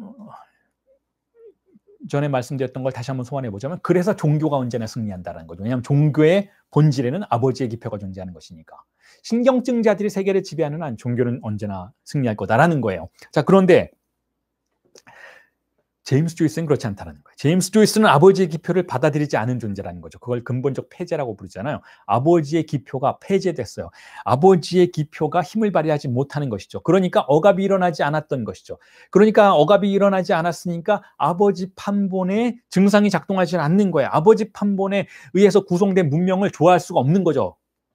제임스 조이스는 로마에 가서 모든 걸 보면 그 문화의 배후에는 아버지가 존재하는데 마음에 안 드는 거예요. 거기에 동의할 수 없는 거죠. 왜냐하면 아버지 판본의 탐닉 체계를 가지고 있지 않으니까. 자, 이 경우에 어떤 일이 벌어지는가 하면 이렇게 아버지 판본의 증상의 탐닉을 하고 있지 않은 주체에게는 어떤 일이 벌어지는가 하면 아버지 판본의 탐닉도 하지 않을 뿐만 아니라 아버지 판본의 명명도 경험하지 못해요. 아버지 판본의 명명이란 건 무엇인가 하면 바로 나의 존재의 좌표를 설정해 주는 기능인 것이죠. 내가 누구인지, 내가 왜 거기에 있는지, 내가 왜 한국 사람인지, 내가 왜 남자인지, 내가 왜 누구의 아들인지, 내가 왜 누구의 딸인지, 내가 왜 누구의 아버지인지, 내가 왜 누구의 아내인지, 남편인지, 삼촌인지, 이모부인지, 고모부인지 이런 걸 명명해 주는 기능이 바로 아버지의 기표 안에 존재하는데 그렇기 때문에 신경증자들은 질문하지 않고 받아들이는 거예요. 여러분, 내가 수도 없이 여러분들에게 그런 농담을 하잖아요. 여러분들 집안에 계신 부모님의 자녀 맞아요? 라고 질문하죠. 이게 바보 같은 질문일 수 있잖아요. 정말 그들이 여러분들의 부모 맞아요? 라고 제가 가끔가다 농담처럼 이야기를 하죠. 왜냐하면 진짜 확인해 보셨어요? 그냥 그들 말 믿는 거잖아요. 여러분들이 한국인이라는 거 확인해 보셨나요? 여러분들이 한국인 아닐 수도 있지 않나요? 여러분들 외계인 아니에요? 어떻게 이렇게 확인해 보지도 않고 많은 것들을 받아들이죠? 그걸 언제 받아들이셨나요? 어린 시절에 받아들였어요. 어린 시절에 우리는 마치 종교를 믿는 맹신 광도처럼 어른들이 말하는 걸 그냥 받아들여요. 왜냐하면 아버지의 힘에, 아버지의 권력을 신뢰하기 때문에 그냥 받아들여요. 그냥 나는 우리 엄마 아빠야. 나는 저 할아버지가 우리 조부모님이라는 걸 그냥 알고 있어. 확인은 안 해봤지만 믿는 거예요. 맹신하는 것이죠. 왜냐하면 신경증자의 근본 구조는 대타자를 맹신하는 것이니까. 자, 그런데 이걸 명명기능이라고 부르는 거예요. 아버지 판본의 증상을 탐닉하게 되면 우리는 그런 명명기능 또한 받아들이기 때문에 아무런 관계에 대해서 의심도 하지 않고 확인도 하지 않고 우리가 그냥 거기에 존재하는 좌표에 존재해야만 하는 것을 받아들이는 것이죠. 자, 그런데 아버지 판본이 작동하지 않는 사람에겐 그런 명명기능도 존재하지 않죠. 그래서 대체로 여러분, 우리가 조현병자라고 부르는 정신병적인 주체들, 즉 아버지 판본이 작동하지 않는 주체들은 의심해요. 불안해하죠. 내가 누구인지를 알고자 해요. 알고 싶어 해요. 우리는 신경증자들은 알고 싶어 하지도 않아요. 왜냐하면 이미 알고 있으니까. 내가 누구인지를 질문하는 것은 일종의 중2병이에요. 우리가 성장하는 과정에서 잠깐 진실하게 의심하죠. 세상이 뭘까? 나는 누구일까? 이런 질문을 잠깐 던지는 거예요. 아주 진지하고 진실한 질문이지만 그게 금방 봉합이 되죠. 대타자의 기능은 우리에게 그렇게 질문을 더 이상 던지지 못하도록 확신이라는 마약을 가져다 줘요. 자, 그런데 정신병적 주체들은 그렇게 할 수가 없어요. 계속 질문을 던져요. 심지어는 지금 내가 여기 있는 이 순간 나는 외계에 존재하는 건 아닌지, 이게 지구가 맞는지, 혹은 나는 누군가에 의해서 이곳에 잡혀온 건 아닌지, 온갖 종류의 망상 속에 사로잡히는 것이죠. 이걸 신경증자들의 입장에서 보면 망상이라고 부를 수밖에 없지만, 환각과 환청과 망상이지만 정신병적 주체들의 입장에서 볼 때에는 굉장히 타당한 질문인 거예요. 내가 확인해보지 않은 모든 것들에 대해서 내가 동의할 수 없으니까 나는 의심할 수밖에 없고 불안해할 수밖에 없다라는 것이죠. 계속 의심하고 불안하고 자신의 존재 좌표를 설정할 수 없는 상황이 이어져서 고통을 받게 되는데, 그런데 어떻게 제임스 조이스는 그 고통을 넘어서서, 그 불안을 넘어서서 심지어는 문학작품들을 만들어내고 그 문학작품을 통해서 또한 인정까지 받게 되는 그와 같은 단계로 나아가는가에 대해서 락강이 연구를 해본 거예요. 제임스 조이스는 스스로 만들어냈구나라는 결론에 도달하는 것이죠. 제임스 조이스는 아버지 판본의 증상의 주인기표가 아니라 본인이 본인의 방식대로 새로운 주인기표를 만들어내어서 자신의 심리적인 구조를 안정화시킬 수 있었구나 라고 생각하게 된 것이죠. 그리고 제임스 조이스를 이렇게 연구했던 이유는 바로 정신분석 임상에서 우리의 삶이, 우리의 정신분석의 실천적인 과정이 아이디어를 얻을 수 있도록 하기 위해서 그랬다라는 거예요.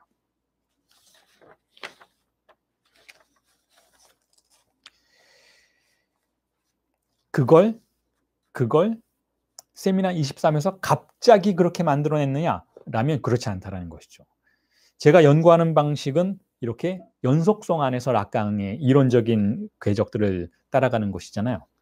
그래서 읽어보니까 세미나 23에서의 그와 같은 결국 새로운 증환의 발명을 추구하는 정신분석 임상의 방향성은 이미 세미나 17에서 지금 우리가 공부하게 될, 다음 주부터 공부하게 될 세미나 17에서 이미 표명되고 있었다라는 것이죠. 어떤 방식으로 표명되고 있었는가 하면 바로 분석과 담화라는 개념을 통해서 표명되고 있었다라는 거예요.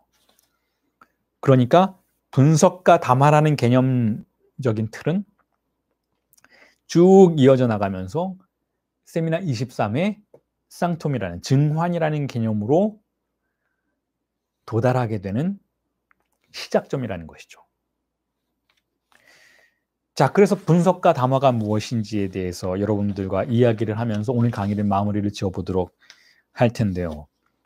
자, 분석과 담화란 무엇인가 하면 분석 상황에서 벌어지는 담화의 구조를 락강이 수식으로 표시해 놓은 거예요. 여러분들에게 나눠드린 텍스트에 있어요. 첫 번째 페이지에 보시면 마지막에 분석과 담화가 있죠. 자, 그 분석과 담화의 특성은 무엇인가 하면 자, 이렇습니다. 대상 A의 위치가 중요해요. 대상 A의 위치가. 자, 주인 담화에서는 대상 A의 위치가 오른쪽 하단에 있어요. 즉 생산되는 자리에 있어요.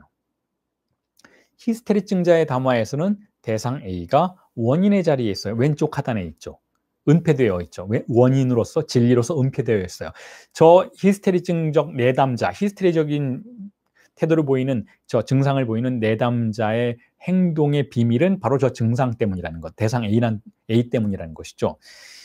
자, 그리고 대학 담화에서는 대상 A가 타자의 위치에 오른쪽 상단에 있어요. 그래서 지식이 S2가 그 A를 그 모호하게 촉발되는 그 대상 A를 포획하는, 그래서 분절하는 그런 구도로 되어 있죠. 그러니까 노예 위치에 있는 거예요. 대상 A가 없어져야 할, 포획되어서 사그러들어야 할 그러한 위치에 있는 것이죠. 자, 그런데 분석과 담화에서만 이 대상 A가 어디에 있는가 하면 왼쪽 상단에 있어요.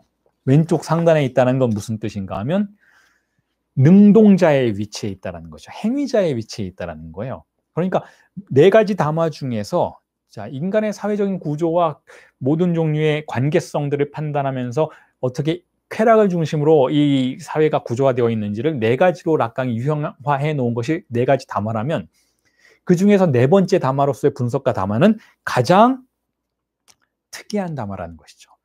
분석과 담화에서만 대상 A가, 즉 실제가, 즉 잉여 향유가 능동자, 행위자의 위치에 있어요.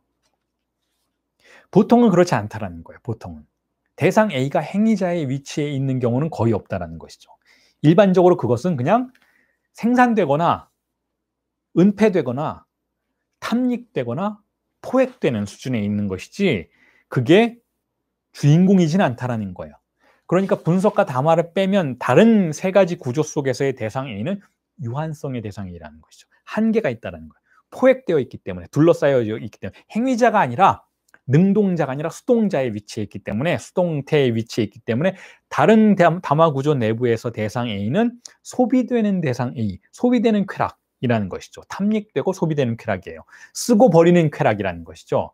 자, 그런데 분석과 담화에서는 그것이 행위자의 위치에 있어요. 그런데 어떻게 이것이 행위자의 위치에 있을 수 있는가? 그 가능성은 어떻게 실현되는가 하면 바로 분석가에 의해서 그렇게 된다는 거죠. 분석가가 스스로 대상 A가 되어 주는 거예요. 정신분석의 상담 상황에서는 다른 심리치료나 다른 여타 치료의 상황과는 다르게 분석가가 대상 A가 되는 거예요. 다른 치료에서는 어떻게 되나요? 분석가는 안다고 가정된 주체 혹은 지식의 담지자 이런 종류의 인물이 되죠.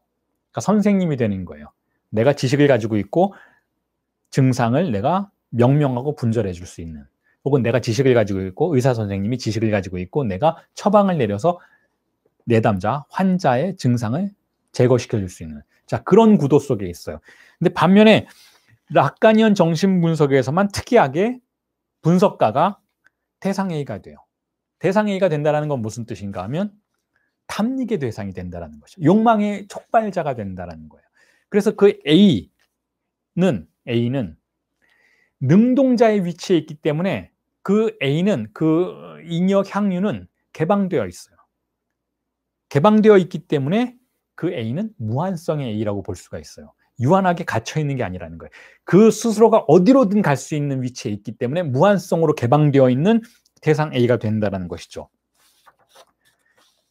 자, 그 힘을 이용하는 거예요. 정신분석은 그 힘을. 물론 그러기 위해선 전이가 일어나야겠죠. 전이가 일어나서 욕망의 원인이 되어야겠죠. 분석가가 아주 중요한 사람이 되어야겠죠. 내담자에게. 분석가가 결국 신뢰를 받는 존재가 되어야겠죠. 일단 전이가 설치가 되어야 한다는 것이죠. 자, 그 힘을 이용해서 분석가는 A는 분석가 담화에서 맞은편에 뭐가 있나요? 오른쪽 상단에 빗금친 S가 있죠. 즉 주체가 있어요. 주체가. 내담자가 있어요. 내담자는 뭘 원하나요? 내담자는 빗금친 S라는 의미에서 핍진한 존재죠. 소외된 존재죠. 주의상스로부터, 쾌락으로부터 소외된 존재인 것이죠. 자, 그런데 내담자는 지금까지 여러분들에게 설명드렸던 바에 의한다면 단지 거세된 존재만은 아니에요. 내담자는 단지 쾌락을 박탈당한 존재만은 아니라는 것이죠. 또한 어떤 존재인가요? 쾌락을 탐닉해 왔던 존재예요.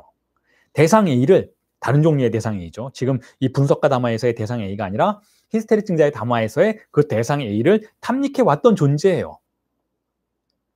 내담자는 분석 상황에 들어오면, 심리치료의 상황에 들어오면 자신이 어쨌든 핍진하다고 느껴요. 의식적으로는 자신이 쾌락을 갖지 못했다라고 느끼는 것이죠. 내담자가 난 잘 즐기고 있어요. 인생을 잘 즐기고 있어요. 그런 내담자라면 정신분석실을 찾아올 이유가 없죠. 내담자는 내게 뭔가 결여되어 있어요. 나는 부족해요. 나는 핍박받고 있어요. 나는 고통당하고 있어요. 나는 무언가에 휘둘리고 있어요. 라는 소외된 존재로서, 빗금친 존재로서 온다라는 것이죠. 그러니까 그 내담자가 원하는 건 둘 중에 하나예요. 내담자는 A를 원하던가 S2를 원해요. 자, 일반적으로 심리치료 상황을 여러분들 상상해 보세요.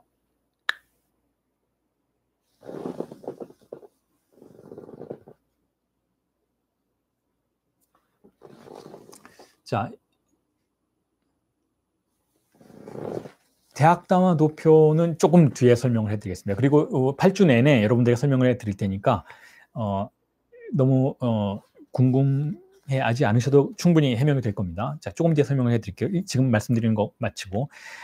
자, 내담자는 기본적으로 뭘 원하나요?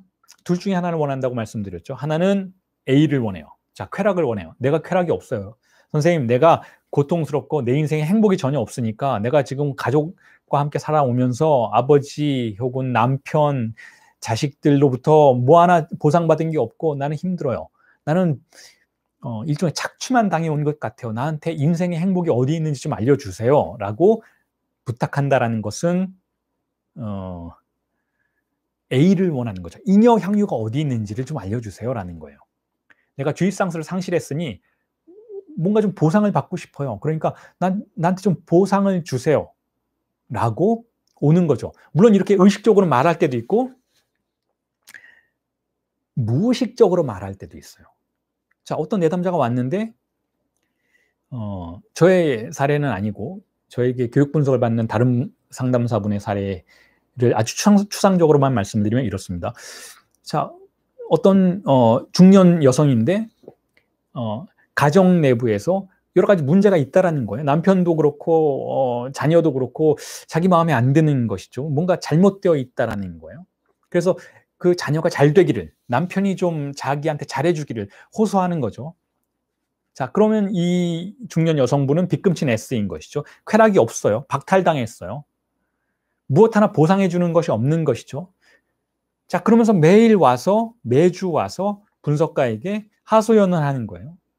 아, 자녀들, 걔네들이 이렇게 해서 말을 안 듣고, 걔는 그러면 안 될 것 같고, 걔는 그러면 공부도 못 할 것 같고, 좋은 대학 못 갈 것 같고, 남편은 맨날 나가서 술만 마시고, 남편은 나한테 관심도 없고, 남편은 주식하다가 뭐 돈 날리고 정말 머리가 지끈거려요. 남편만 생각하면 라고 말한다면 표면적으로는 그들을 비난하는 것 같지만 그들을 비난하는 과정 속에서 분석과의 관계 속에서 결국은 무언가 쾌락을 탐닉하고 있는 거예요. 분석가에게 하소연을 함으로써 이 말 속에서 대상 A가 생산되고 있는 것이죠. 그러니까 이미 이 내담자는 대상 A를 취하고 있는 것이죠. 자, 이와 같은 케이스가 있을 수 있고 또 다른 유형은 S2를 원해요. 지식을 원해요. 많은 내담자들이 분석가에게 와서 내가 이렇게 사는 게 맞나요? 어떻게 살아야 되나요? 혹은 많은 내담자들이 분석가에게 와서 내가 친구와 혹은 연인과 혹은 남편과 혹은 아내와 이렇게 분쟁 관계를 겪고 있는데 이걸 해결할 수 있는 방안을 좀 알려주세요. 지식을 원하는 거예요. 지식을. 어떻게 하면 내 인생을 잘 살아갈 수 있을까요? 길을 알려주세요. 어떻게 하면 내가 내 자녀와 싸우지 않게 될까요? 자, 길을 좀 알려주세요. 지식을 원해요. 그러니까 A 아니면 S2를 원하는 것이죠. 잉여 향유 아니면 지식을 원하는 것이죠. 자, 그런데 분석가 담화는 그걸 주지 않는다라는 거예요. 분석가 담화는. 락가니언 정신분석에서는 잉여 향유의 위치에 분석가가 있어요. 그리고 그 맞은편에 내담자를 바라보죠. 그리고 내담자와의 대화 속에서 자, 무엇을 생산할 것을 촉구하는가 하면 무엇을 생산할 것을 요구하는가 하면 S1을 생산할 것을, 즉 오른쪽 하단에 있는 S1을 생산할 것을 촉구하게 되는 것이죠. S1은 무엇인가 하면 새로운 언어, 새로운 증상, 새로운 판본의 증상, 새로운 판본의 쾌락이자 명령의 기능을 내담자 스스로가 발명해낼 것을 촉구하는 과정 속에 있다는 것이고, 그것의 진리의 자리에, 즉 A, 분석가가 A가 될 수 있었던 것은 바로 그 밑에 S2가 있었기 때문에, 어떤 종류의 지식이 있었기 때문인 것이죠. 그 지식은 무엇인가 하면 바로 무의식에 대한 지식인 것이죠. 즉, 이 내담자의 무의식에 대한 지식을 분석가가 파악하고 그 내담자의 대상 A가 되어주는 방식으로 그 내담자 S, 빗금친 S의 주인기표가 새롭게 생성될 수 있는 환경을 조성하는 게 락가니언 정신분석의 과정이라고 볼 수 있다는 것이죠. 자, 여기서 지금 질문을 하셨기에 덧붙여서 대학 담화에 대한 이야기를 간단하게 언급을 드리자면 이렇습니다. 대학 담화는 그렇다면 뭐냐? 대학 담화는 S2가 왼쪽 상단에 있죠. 즉 행위자의 위치에 S2가 있어요. S2는 지식이죠. 지식은 무엇인가요? 과학자이기도 하고 대학 교수이기도 해요. 자, 지식으로 무엇에 대해서 말을 하는가 하면 A에 대해서 이야기하죠. A는 무엇인가 하면 불확실성이에요. A는 무엇인가 하면 초과하는 쾌락이에요. 통제되지 않는 잉여 향유인 것이죠. 즉 무언가 새로운 현상이 출현하고 그 새로운 현상에 우리가 매혹당하는 순간을 우리가 가정해 볼 수가 있는 것이죠. 대학 담화는 그렇게 실제로서의 A가 등장하면 S2로서 그것을 분절해서 소외시켜요. 그래서 빗금친 S가 생산이 되죠. 빗금친 S가 생산이 되면 어떻게 되나요? 잉여 향유가 소멸하고 핍진한 세계가 도래하는 것이죠. 이게 과학이 우리에게 벌이고 있는 일이라는 거예요. 이게 대학의 기능이 우리에게 벌이고 있는 일이라는 것이죠. 여기서 중요한 구도는 무엇인가 하면 바로 상징계가 실제를 포획한다는 거예요. S2가 지식이 A를, 실제를, 잉여 향유를 혹은 초과하는 주의상스를 소멸시킨다는 거죠. 과학의 구도는 그렇게 되어 있다는 거예요. 그리고 일반적으로 내담자들이, 환자들이 정신분석가를 혹은 정신과 의사를 찾아갔을 때에도 원하는 바가 이 대학 담화의 구도예요. 즉 당신의 지식으로, 당신이 대학 교수 정도의 지식을 갖고 있을 테니 당신의 지식으로, 즉 S2로 나의 A를 소멸시켜달라는 거예요. 자, 그렇게 되면 어떻게 되냐면 이 내담자는 쾌락을 상실하고, 무의식의 쾌락이긴 했죠. 자기가 알지 못하는 무의식의 쾌락을 상실하고 핍진한 상태가 되죠. S 빗금이 돼요. 빗금친 S가 돼요. 그러면 이 내담자는 어떻게 될까요? 다시 잉여 향유의 요구를 하게 되는 것이죠. 그래서 또 다른 증상이 등장하는 것이죠. 또 다른 증상이 등장하면 이 내담자는 또 분석가를, 또 심리치료자를, 또 정신과 의사를 찾아가서 자, 이거 또 등장했어요. 난 또 다른 증상이 생겼네요. 이것도 없애주세요. 라고 말하는 거죠. 그러한 무한반복이 악순환되는 것이죠. 이게 대학 담화의 구조인 거예요. 자, 그래서 지금까지 여러분들에게 설명드렸던 내용을 자, 크게 구도로 여러분들에게 제시를 해드린다면 이런 거죠. 지금 설명해 드렸던 것도 그렇고 앞으로 쭉 수년간 여러분들에게 제가 강의해 드릴 이 내용의 기본적인 구도가 바로 분석과 담화에서 어떻게 쌍통으로 가는지, 이게 여정이라는 거예요. 이 여정을 우리는 계속해서 지난 2년간 세미나 17의 5개의 강의를 분석함으로써 시작을 했었고, 앞으로도 최소한 한 5년간은 세미나 23까지 나아가는 그 여정 속에서 탐사해 나갈 궤적이라는 걸 여러분들에게 제시해드리기 위해서 오늘의 강의를 했던 거예요. 즉 분석과 담화에서 증환으로 나아가는 길. 그리고 그것을 여러분들에게 아이디어로서 이미지로서 제시해드리기 위해서 분석과 담화가 실제로 어떻게 진행이 되는지를 실제 임상 상황을 가정하면서 여러분들에게 그림을 그려드렸던 것이죠. 그리고 제가 여러분들에게 나누어드린 텍스트에는 그러한 분석과 담화의 절차가 어떻게 또 다른 영역에서도 기능했었는지를 예를 들어드렸어요. 다시 말해서 그렇다면 이렇게 질문이 제시될 수 있잖아요. 이 분석과 담화라는 것은 정신분석이 발명된 이후에 처음으로 등장한 담화인가? 라면 그렇지 않다는 거예요. 분석과 담화의 기원을 그러니까 대표적인 사례를 락강은 소크라테스에서 찾죠. 소크라테스야말로 대상 A가 되는 존재라는 것이죠. 대상 A가 됨으로써 그 앞에 있는 대화자에게 스스로 S1을 생산해내도록 만들게 했던 최초의, 우리가 역사적인 기록 속에서 발견할 수 있는 최초의 분석가라는 것. 자, 그런데 저는 거기에 이렇게 두 가지 사례를 덧붙여서 여러분들에게 이해를 구하고 싶어요. 우리가 분석과 담화의 구조를 발견하게 되는 두 가지 또 다른 문명의 영역의 사례가 있을 수 있다는 것이죠. 그 첫 번째 사례가 바로 현대 미술의 영역에서 듀샹의 레드메이드가 기능했던 구조라는 거예요. 듀샹의 레드메이드는 그 대표적인 레드메이드가 소변기잖아요. 자, 소변기는 무엇인가요? 우리가 흔히 화장실에 가면 남성 소변기를 발견하게 되잖아요. 그것의 용도를 다 알고 있고 어떻게 쓰는지도 다 알고 있어요. 그런데 듀샹은 그 소변기를 철물점에서 구입한 뒤에 어떻게 했나요? 그걸 미술관에 전시하는 그러한 해프닝을 벌였죠. 그렇게 됐을 때 어떤 일이 벌어지는가 하면 하나의 사물이 그것이 원래 가지고 있었던 맥락을 상실해버려요. 하나의 사물이. 소변기라는 사물이 이건 소변기야? 우리가 미술관에 가서 소변기를 발견하게 된다면 질문을 던질 수 있잖아. 이거 소변기인가? 아니, 소변기랑 닮은 무엇인가? 이리저리 아무리 보아도 내가 어디서 본 것 같은데, 내가 방금 전 미술관 화장실에서 사용했던 무엇인가와 닮았는데 질문을 던지게 되죠. 자, 그게 핵심이에요. 레디메이드라는 것의 핵심은, 자, 막셀 듀샹이라는 프랑스의 예술가가 보여주었던 레디메이드라는 것의 구조는, 기능과 구조는 그렇게 하나의 존재가 그것을 지배하고 있었던 기존의 맥락을 박탈당하는 사태를 조장해내는 것이죠. 조작해내는 것이죠. 하나의 사물을 지배하고 있었던 기존의 맥락. 자, 기존의 맥락을 다른 말로 뭐라고 할 수 있나요? 아버지 판본의 증상의 영향력을 박탈해버리는 거예요.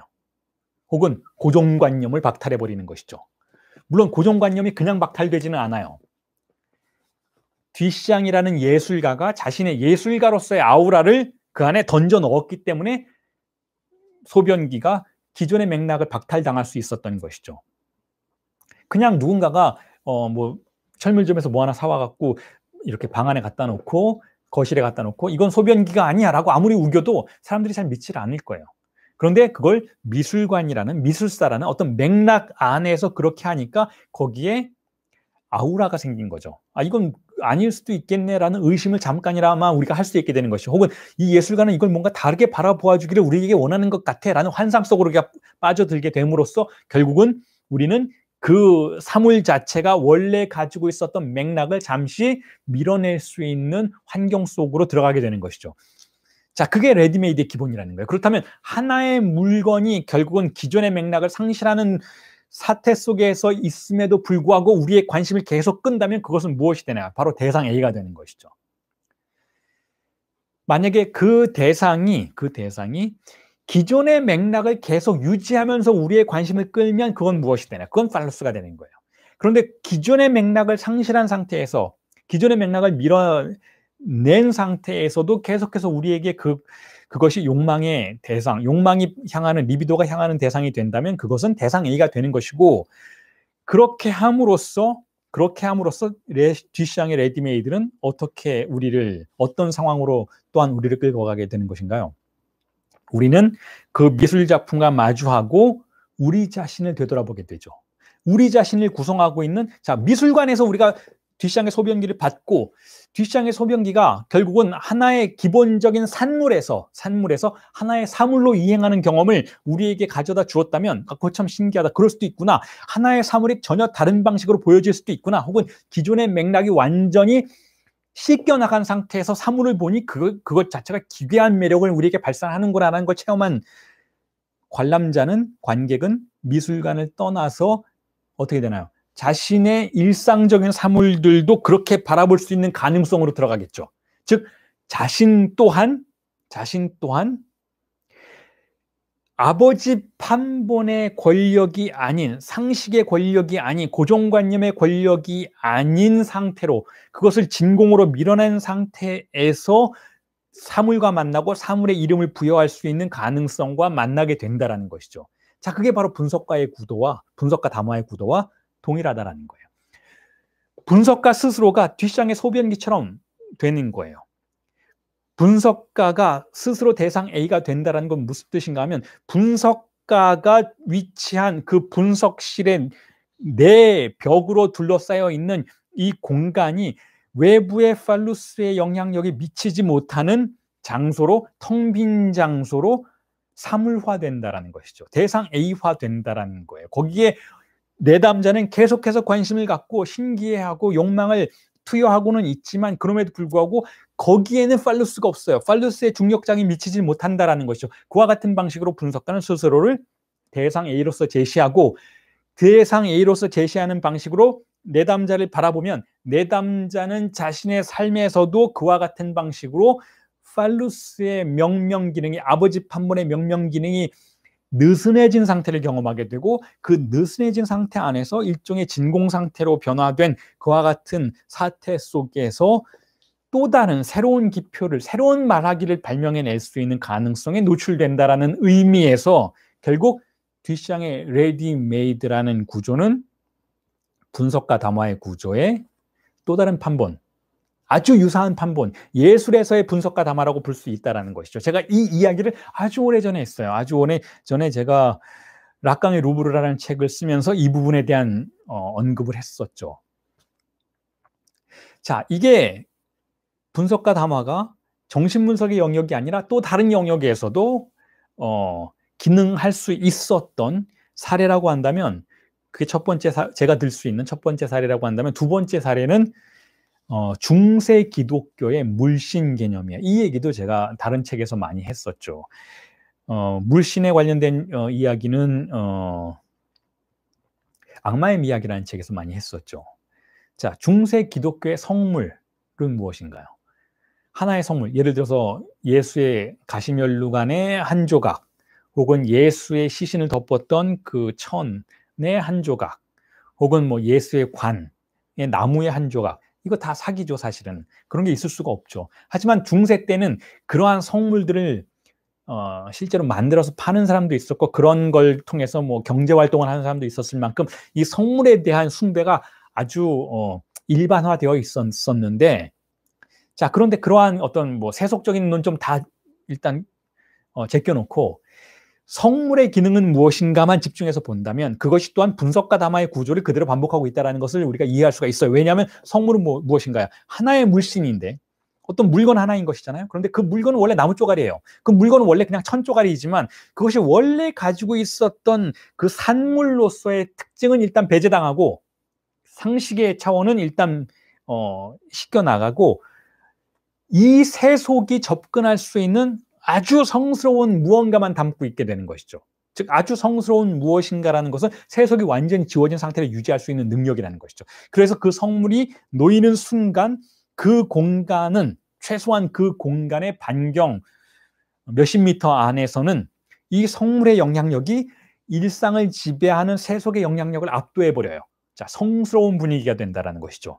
그렇게 함으로써 이 성물은 아버지 판본의 증상적인 명명의 기능을 몰아내고 진공 상태를 유지해주는 하나의 강력한 증상으로 작동하게 된다는 것이죠. 그런 의미에서 또한 중세 기독교의 성물이 분석과 담화를 통해서 해명될 수 있는 부분을 가지고 있다고 저는 생각한다는 거예요. 자, 오늘은 제가 할 얘기가 많아서 시간을 조절을 잘 못하고 있는데, 자, 마무리를 짓겠습니다. 지금까지 여러분들에게 말씀드렸던 내용들과 그리고 실제 임상의 과정에서 어떤 일이 벌어지는지를 함께 비교해서 언급을 해드리면서 오늘 강의를 마무리 짓도록 하겠습니다. 여러분들에게 제가 나누어 드린 텍스트에